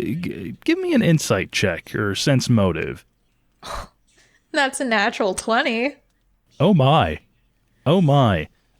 So, your eye may be deaf, but you can certainly hear his face from what you're seeing. You are seeing, oh crap. You are seeing, are we made? You are seeing, does he know? All playing across his face. He does his best just to, look casual and start marching towards the offices because, he's in a position of authority here on the floor. He needs to be aware of the full situation. He's, given a few dismissive waves of like, don't worry. But his pace is clearly much faster than a casual, let's find out what's going on. I'll just kind of lean over to Jade so that Grigori doesn't hear me, and I'm going to whisper to her, Nanami's on the move. He definitely seemed panicked. I think he's going to the offices, but I don't know. Maybe he'll make a break for it. I'd like to perception check for the 50. I'm seeing if the people around us, if they look like they're security guards. Oh, okay. I was going to say the 50. The heck is this 50? Go ahead and do that. 18. Okay. In the lobby, you're not seeing anything. Okay. All right, a running tackle. Nanami, you just run out on the floor and just go for him? Yeah. I'd like to do a grapple check. Go ahead and do that. Okay. I don't know how to do that. I really don't know how one is done. Okay, let me hold on. It is an contested athletics check. Okay. The person doing the grapple rolls athletics. The person resisting the grapple can try and resist with athletics or acrobatics. Now, before we get into this, because this sounds like something that we're going to go into initiative for, what are Runii and Lozo doing? Probably still looking through my eye, actually. Like trying to keep pace with Nanami? Mm-hmm. Okay. Yep. I think Lozo says to Grigori, like, keep your head down, this might get ugly, and follows Jade. Okay. Good, because I rolled a 1. Oh, no. I have a +7, though. 8. Okay, so that's an 8. Let's see how... That does not beat Nanami's acrobatics roll of 17. Oof. So... Square me like a snake. How I'm imagining this is you just barreling down towards him, fire in your eyes, just ready to bring him down to the ground. And he's just walking with purpose and then just sees you and, like, quickly sidesteps, from time working on this floor, like, someone wasn't paying attention, let's get out of the way of the forklift. Like, watch it, all right? I got somewhere to be. And those don't look like non-slip. Get the right dang shoes on. Isn't even acknowledging you. Oh, that's worse. Oh. Lozo being behind all this as they sidestep, then casts Hold Person at them. What is that DC he's trying to beat, and what kind of save is it? Say Wisdom saving throw, and he's trying to beat 16. All right, let's see what happens. That comes out to a 22. Oof. Well, freeze didn't work. Now, how close were you when you did this? It probably depends upon how fast Jade was running. About 30. So I'll say I was like 15 feet back, maybe. Okay. Now, correct me if I'm wrong, hold person has all three components, verbal, somatic, and material. Material for you probably being your holy symbol. Mm-hmm. So it isn't exactly subtle. You just tried to cast magic, and he felt a pressure trying to contain him. So, he puts two and two together, looks at you. Can I help you? I think you can. I think you are moving some dangerous dust. You can just hear the, what is it? Like, Rooney's palm hitting her forehead. Just, Rumi can't even hear it because of the eye, but she can hear it just based off of Lozo's body language. Mm-hmm. Give me a sense motive real fast. Or insight, sorry. Talking to me? Yes, yeah. Jade, while this is going on, I assume you're picking yourself up? Yeah, I made a squeaking sound when I rubbed across the ground with my, like, gambeson. Yeah. Like a baseball homer, you know, but with squeaking on a vinyl warehouse floor. How did that insight roll end up? 22. You see a few different things play across his face, and then he rushes you and tries to take a swing at you. But since you rolled so high on the insight, you saw it coming, so he won't have advantage for a surprise round. Okay. Does a 17 hit? Yes. Quickly give me a Constitution saving throw. Don't like the sound of that at all. 11. You're stunned for a round. Oh. God. You also take 6 bludgeoning damage. And he is just still running for the front entrance now. So let's roll for initiative. What is everybody's initiative? 13. 18. 5. All right. First up is Runii. Now you still have the eye, and you just saw your good buddy Lozo get decked right in the face, and he just looks stupefied at the moment. And his assailant is running right for you. He doesn't know you're there, but he's heading in your direction. I'm going to go and turn to Grigori and say, so, plan changed. Nanami's coming right this way, so get ready to catch him, I guess. And then I'm actually going to ready an action. I'm going to ready magic missile at 2nd level. For if he runs past. So not when he appears, but like if he tries to like get past me to like go out the door, then I'm going to let go of that magic missile. Okay. Jade, what are you doing? He's about 45 feet away from you now. I move 15 feet closer to him, Okay. stepping slowly at about half speed. And as I approach him, I give a speech. I know what you have been doing. I have seen it all. The dust. This dust. And I, like, you know, point to the corners of the room where there's dust everywhere.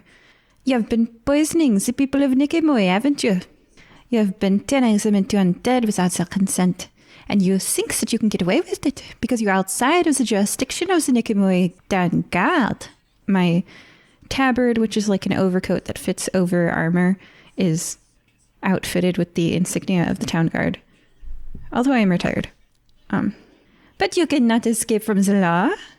I challenge you, and this is called Champion Challenge. As a bonus action, I issue a challenge that compels other creatures to do battle with me. Each creature of my choice that I can see within 30 feet of me, which I am now, must make a wisdom saving throw. On a failed save, they can't willingly move more than 30 feet away from me, which means they can't escape from my friends.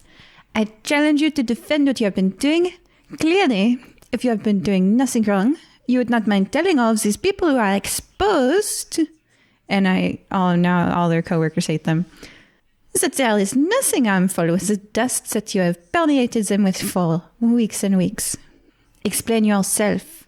So, 2 questions. First of all, Champion's Challenge. Is that a save to try and resist, or it just happens?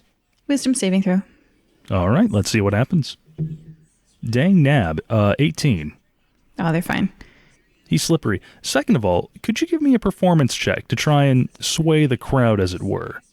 The poisoned coworkers. Exactly. Oh, man. Man, when your job poisons you, it, like, super sucks. It's like, you don't pay me enough for this. Not exactly a performer, though. So, 12. Okay. No one's going to try and stop you. No one's going to try and help you. And you see a few folks, like, wearing badges, and having, cudgels with them, probably security, seem to stop and reassess the situation and think, let's let this play out. Boss didn't pay us to deal with the city guard. Okay, and then that was my bonus action. So as my action, I'm going to cast Zone of Truth. I create a magical zone that guards against deception in a 15-foot radius sphere on a point of my choice within range until the spell ends. A creature that enters the spell's area for the first time on a turn or starts their turn in there must make a charisma saving throw.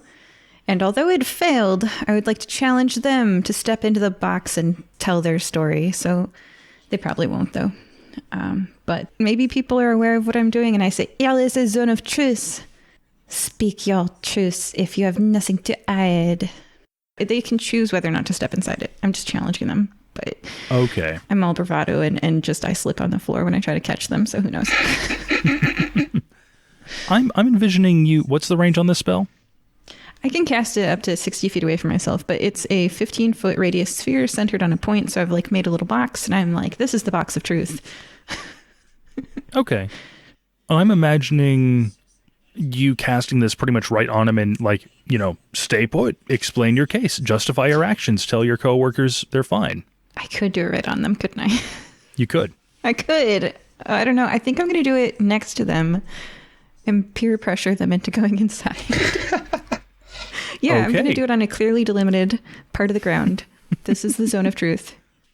Well, fortunately, there is a fork carriage stall that is completely empty. Nice. With just the right amount of space. And that is your turn, correct? That's it. That's my action, my bonus action. He looks there, now that it's his turn. He looks back to you, looks there, looks back to you. Well, you ain't a judge, you don't have a warrant, and I don't have to explain anything. Bye. How does Marcy from accounting feel about that?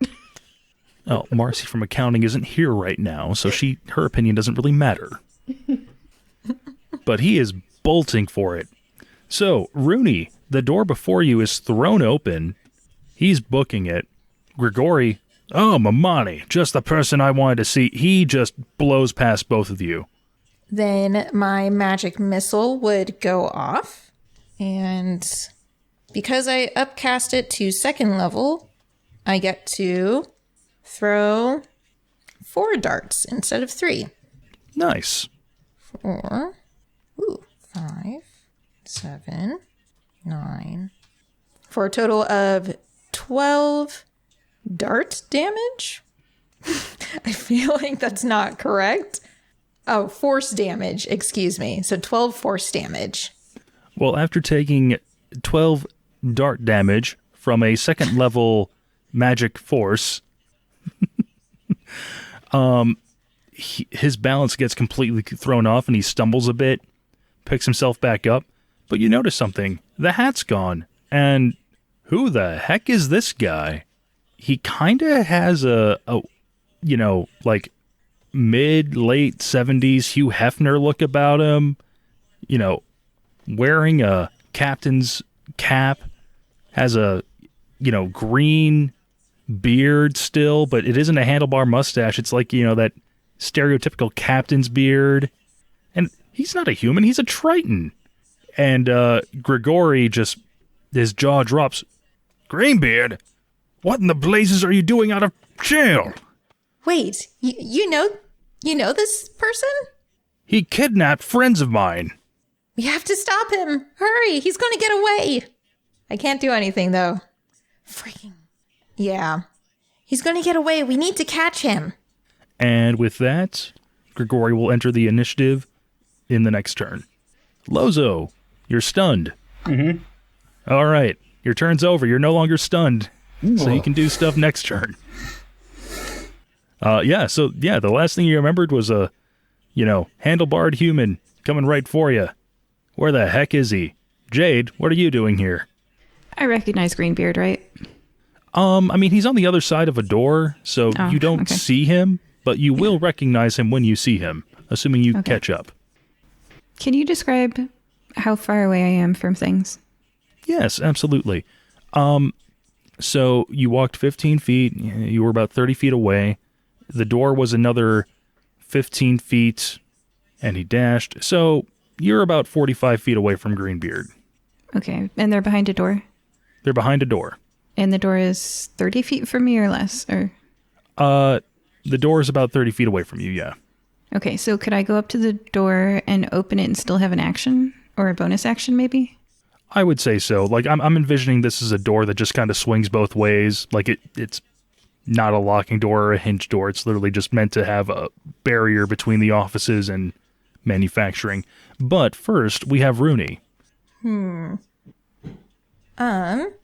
I'm going to hold out my hand and use the lightning lure cantrip.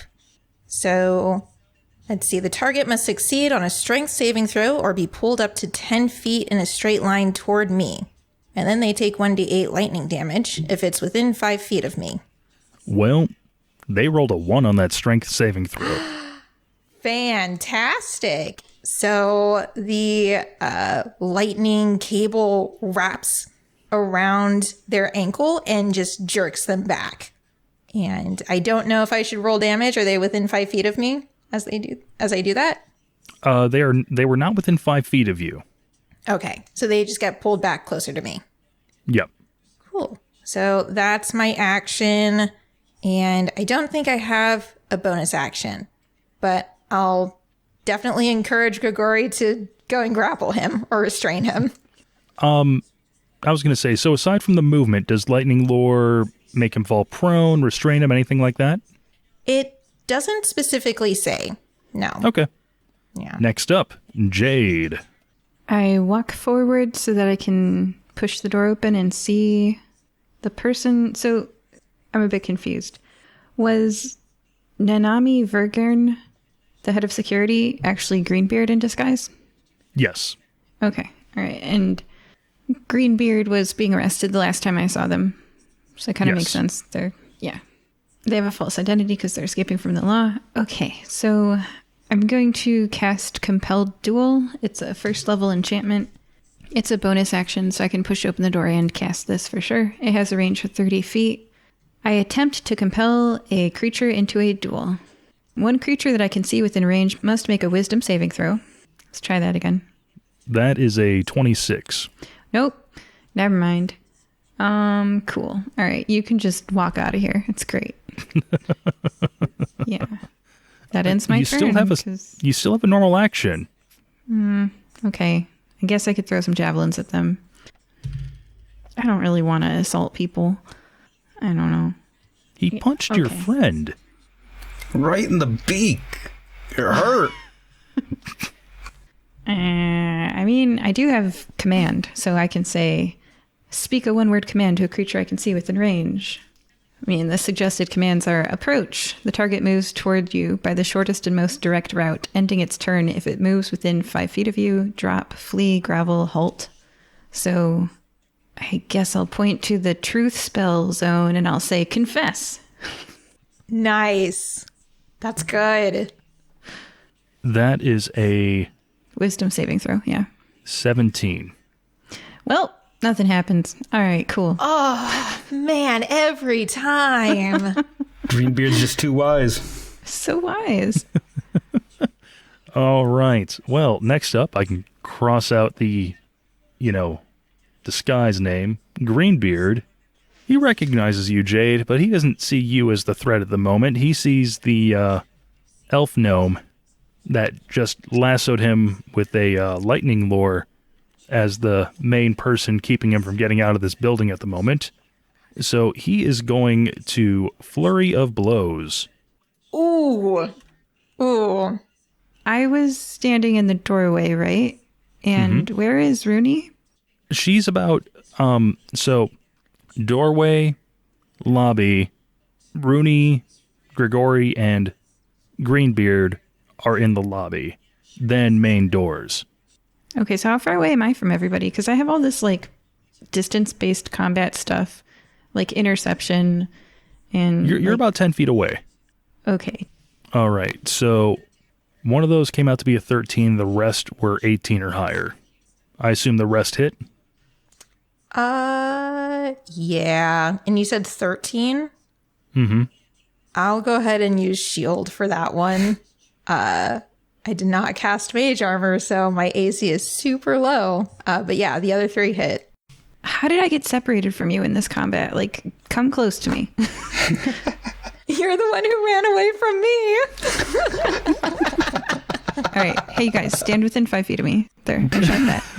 Stand within Right on 5 it. feet of me, and I shall protect you. I can literally take the blows for you. Can I get a strength saving throw from you, Runii? Ooh, okay. Oh. Aura of Protection. Starting at 6th level, whenever you are a friendly creature within 10 feet of me must make a saving throw. The creature gains a bonus to the saving throw equal to my charisma modifier. So you get a +4 to your saving throw. Ooh, okay. Not bad. 'Cause I yelled at you. bad. I'm inspired. It was really the inspirational like monologue. It's still pumping me up. Valid. But that helped a lot. That put me at a 22. Oh, wow. Yeah.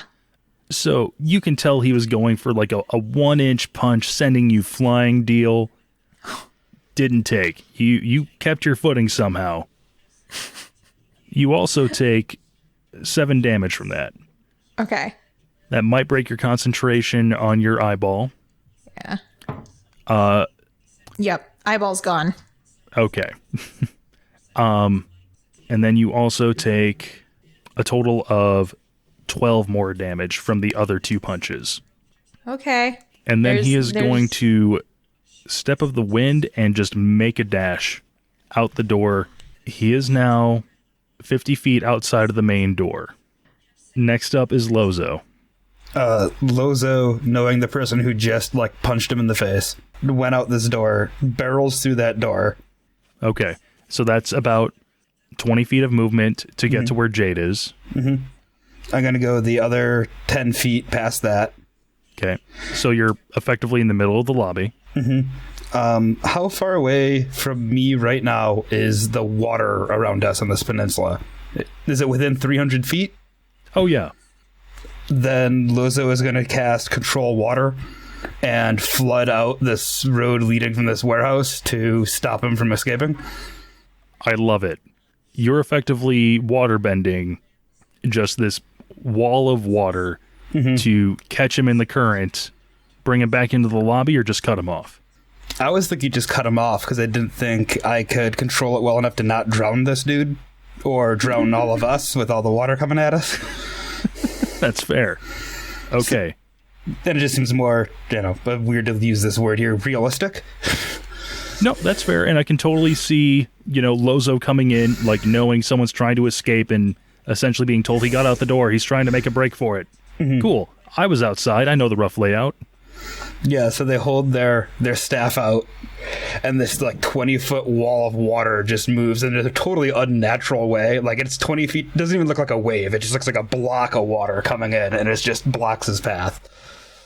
Next up is Grigori, and he just throws open the door so that everybody can see Greenbeard, and the guy looks like he has been completely caught off guard. He did not expect to be cut off by a wall of water.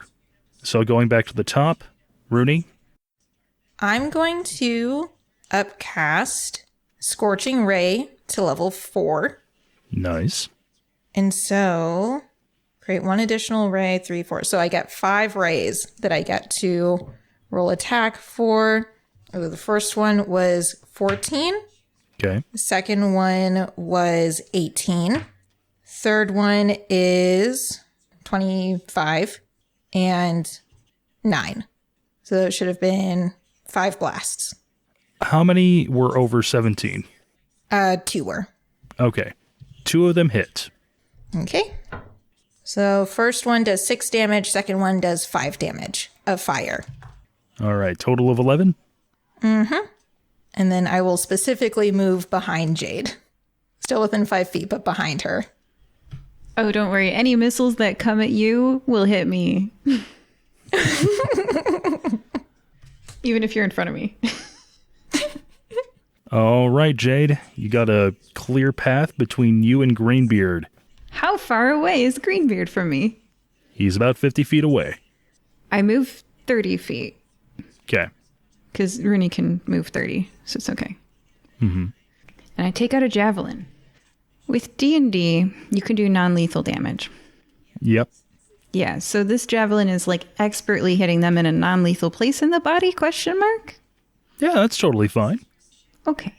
When you hit a creature with a melee weapon attack, you can expend 1 spell slot to deal radiant damage to the target in addition to the weapon's damage. The extra damage is 2d8 for a first level spell slot plus 1d8 for each spell slot higher than the first to a maximum of 5d8. So that's 3d8 per divine smite that hits. So give me a second because that's a lot of 8s. Yeah, no problem. Plus 14 on that one if that hits, and plus 11 on that one if that hits. Okay, so do a 20 and do an 18 hit as I throw 2 javelins, which have a range of 30. Both of them hit. The first one does 6 javelin damage and then 14 radiant divine smite damage. And the second one does 10 javelin damage and then 11 radiant divine smite damage. Oh, do it, Jade. That's awesome. For a total of 41 damage. Yeah. He looks like crap. So, it is now Greenbeard's turn. He just spits out a mouthful of blood and looks at you. Wait a second. You're one of those idiots who broke up my crew. Almost landed me in prison. I'll kill you. And he just runs up and attempts a very trademarked uppercut. Name, go. You know what's funny is the best way to hit me is to stand like 50 feet away from me, fire an arrow in the opposite direction, and then like a homing beacon. It'll just turn around and... This is the shield I'm wearing. Any arrow that lands within 10 feet of me hits me. Yeah, no, he ain't about that life. He's about throwing fisticuffs. Oh, see, that's actually a terrible way to hit me because this shield that makes all the missiles hit me gives me an AC of... It's hard to read. 21. Yep. So Wow. he is going to blow a flurry. Hey, one of them hit. The 21, not bad. Okay, so the plate armor like hurts their fists a little bit, and then... Ow, ow, ow. Dang nabbit, my knuckles hurt. Can you make a dexterity save real fast? Can I fail a dexterity saving throw for you? Yes, I can. In my plate armor, that's a 2 minus 1 is 1. You have been knocked prone. It's really hard to stand up when you're wearing plate armor, too. Ugh. I'm just imagining you like a tortoise on their back. Lozo, I feel your pain. Oh, you also took 9 bludgeoning damage. Down to 49. Also, have you ever seen a tortoise be near another tortoise that has fallen over? The way they'll help each other up. It's Oh. adorable. All right. Speaking of that, Lozo, you're up. All right. How close is this person to me? He is within 30 feet of you now, Okay. and he looks like crap. Yeah. Lozo heads over to where the... wait, hold on. That's not going to work. Yeah, I'm just going to do this. Lozo's just going to fire Guiding Bolt at him. Go for it. Come on, baby. Yeah. 24 hit? Just a little bit. 46. For 13 radiant damage. Oof. So what does this look like as you bring down Greenbeard? Lozo again points their almost like a sniper rifle, points their staff they have. So they got it up like this, and it fires a bright, like shining gold bolt out of the front of it, and just slams into slams into their chest, and it looks like the special effects from The Last Dragon. If you've ever seen that, where it just like arcs over their body and blows them back, hopefully prone. I'm guessing this person's done. Yeah, they are definitely knocked out. If I wouldn't be blowing out listeners' eardrums, this is where someone would dramatically shout, KO!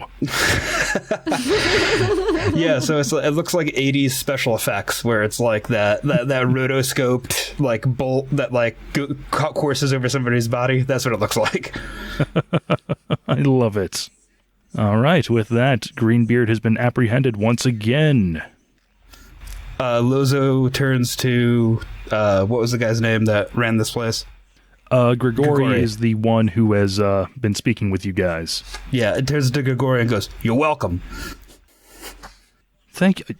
I always knew I couldn't trust him, but I never thought that he was our competitor from a few months ago.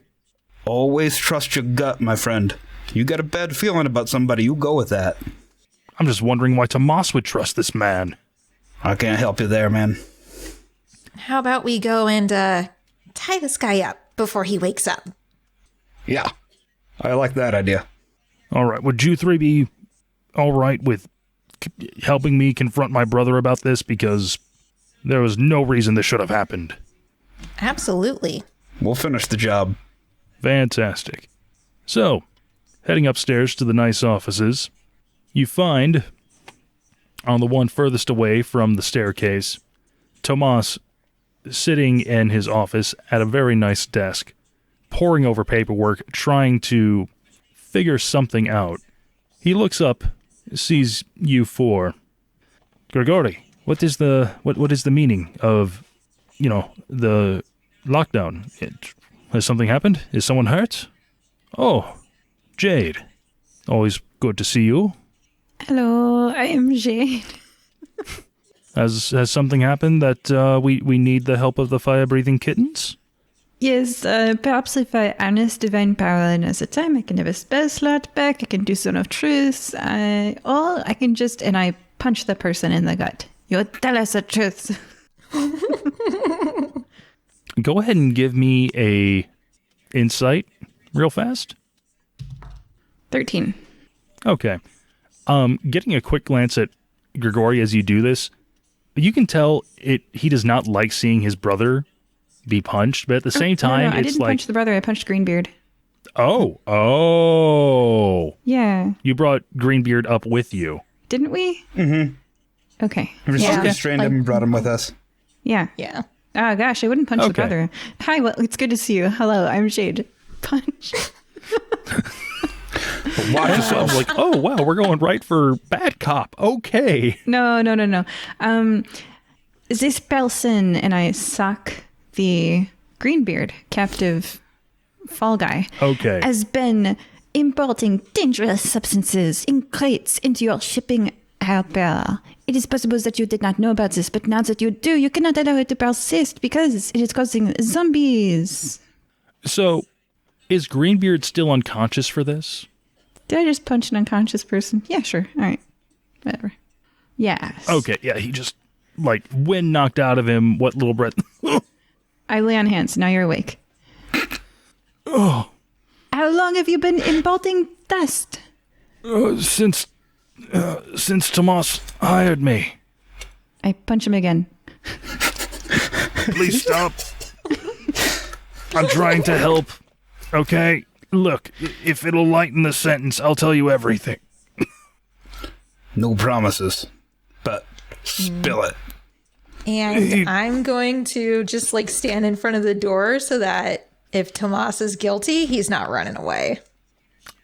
Tomas was in on it. He knew when he hired me. The benefactor. I punch him into unconsciousness. Oh. Jade's got a dark side. Oh, yeah. Well, there's no laws here, so my evil is showing. You guys know I'm a tiefling, right? All right. So,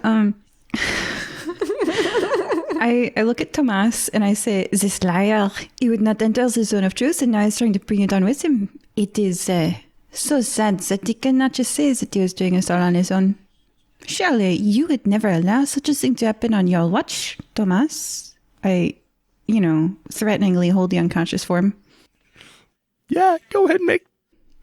I have no law, jurisdiction here. So the only way to make this guy comply is to make him willingly comply. Go ahead and make that intimidate check. Yeah. You want to follow the laws.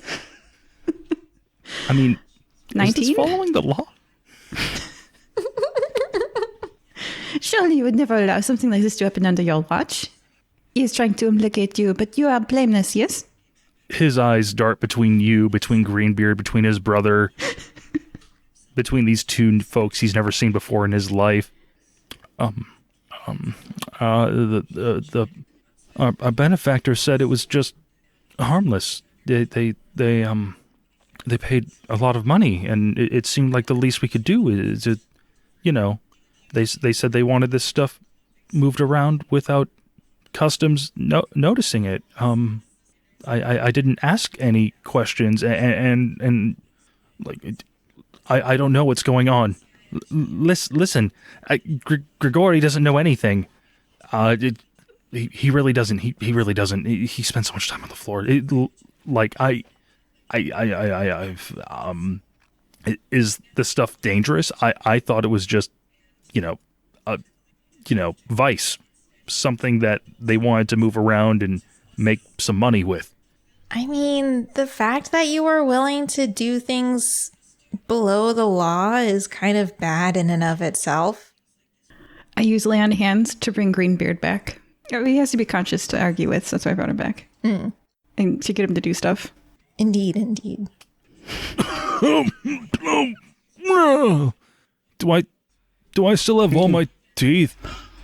Absolutely not. Does Nicomoy prison have dental? We are outside the jurisdiction of Nicomoy prison. What makes you think you would go there? Because you seem like a nice person, maybe? Wait a second. You, tortoise man, you're a guard, aren't you? That's what the hat says. Nah, kinda? He's really just borrowing it. Kind elf gnome? I mean, if the stuff was going to go into Nicomoy anyway, that then does become the Nicomoy Town Guard's concern. So we could just bring them in and say we caught them in the act. We're probably going to go and take you away anyway, so you better tell us everything, especially where you got the powder and what it does, so that whatever plea deal you might argue for is actually attainable. Is that being directed to Tomas or Greenbeard? That's being directed to Greenbeard, since he probably knows. Maybe. Listen, all I know is Tomas. Oh, I feel sick. Oh. I lay on hands some more. Come on, you're not going to die. You can have another 3 hit points. I have all my teeth back. All I know is Tomas paid my bail, supplied the hat, and said I was to take on a new identity and make sure that the product was moved. Then I'll turn to Tomas and say, so, in order for your plea deal to be accepted, why don't you tell us who your benefactor is? And Lozo casts Zone of Truth. Yay, I didn't have any more spell slots. Yay! That is a 12. That fails. Finally, get some truth here. He recognizes what this is. He realizes his goose is cooked. Thinilka Garnier. He said he was from... I don't know where. Something ooey. He was vague about it. He looked like a strange insect elf thing. But he had gold. So much gold. And the money we got from winning the race with your help was enough to get a fleet started, but not enough to get an international enterprise going. And I got greedy. All right, I got greedy, and I didn't ask questions. The money was good, and it didn't seem like it was that big of a deal. He just said to get what we needed from his office and to send it out with certain shipments, And when we receive stuff coming in, to keep an eye out for certain crates, and then send it into Nicomoy. And then he suggested that I bring Greenbeard in because with his experience as a pirate, he would know how to get past customs until we got, the larger ships up and running, designed for smuggling. But Tomas is innocent. How many hit points does Greenbeard have? Maximum. That would be 71. Okay. All right. You're at 35. Cool. He has even more teeth than he started with now. It's horrifying. Oh. Oh, that pair looks like a possum. They're all going in different directions. Ew. I was thinking like a shark since he's kind of a triton. Yeah, I can see that. So, Tomas, can you get a sample here to Runii so she can study this stuff and maybe be able to reverse the effects at some point? Let me get you into his office. Anything you might want is there, but please, promise me, don't let my brother pay for my mistakes. No, good boy. He's a good guy. He's with us. He seems on the up and up. Yeah, you'll pay for your mistakes. Oh my gosh. I mean, strictly speaking, we are outside of the law entirely. So there are no import taxes or tariffs or anything. The only thing that you have to pay for is protection. So you won't beat me up like you did poor Greenbeard there, right? Like I understand I'm in custody, okay? I'm not running. I'm not a fighter. You misunderstand, you see. The law protects you from people like us. You see, where we are, no one will miss you. If you sink with heavy boots to the bottom of that bay out there because you failed to pay for our protection or obey our codes, no one will hear you cry. So perhaps you should either move into the city of Nicomoy, where indeed I cannot kill you legally, or you should follow our demands, and then you'll be protected by us. And we have certain demands. Runii, list the demands. First demand, and most important, we need a sample of that powder. Second demand, and second most important, is to get rid of all of the powder currently in your possession. And third most important demand, is to tell us where you have already shipped all of this powder. We want to know the exact warehouses. We want to know the exact merchants in every city, but first in Nicomoy, so that we can address this. Are my 3 important demands clear? Yeah, yes. Good. Sample, destroy product, full actual ledger. Perfect. Now Jade won't have to kill you. All right, if you want to follow me, he opens a door that looks like it's a whiskey cabinet, but there's no whiskey in there. There's a grid. He hits a sequence, and a hidden panel in the back slides open.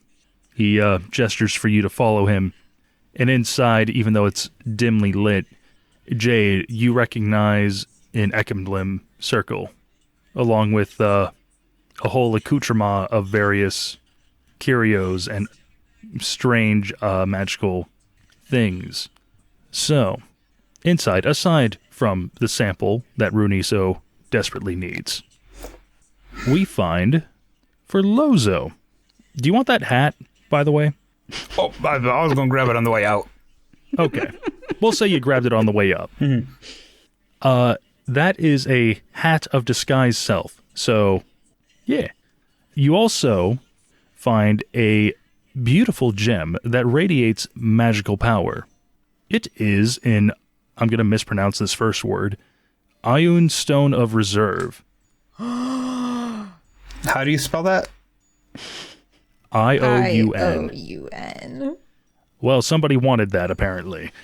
I can't help it. I'm a sucker for magical items. Oh, don't worry. You also find a cloak or robe, or something akin to that, of rare quality. Go ahead and pick. Me? Yeah, you don't have to pick right this second. Just sometime in the future. Yes, this was Lozo. Runii, you find a spell book along with all the necessary material for copying the spells within the book. It holds 5,000 gold worth of spells of your choice. Excellent. And a wand of rare quality. Ooh, that's exciting. Now, Jade, while there's all kinds of stuff in here, there isn't anything that's screaming, my kids would absolutely love this. But what you do find is a longsword that can have any rare quality on it. This will be perfect for Sasha. When he is at school, he should never walk in the dark alone. I keep telling him, you need to carry a friend. This will be his friend. Oh, and actually, speaking of that, talking about your kids and Grigori finding himself that he's definitely going to be in need of new help. If they're interested, he has paid internship opportunities waiting for him here. After things are cleaned up, of course. Oh, yes. I always say to my son, a corrupt life is the best life. Work outside the law and you will know that you are doing good for the people. No. So, with that, the massive Ekablim dust distribution operation that has been occurring outside of Nicomoy has been disrupted. This probably won't disrupt the supply that's been happening across everywhere, but it's a start. And before we end this episode, we are going to pan the camera, so to speak.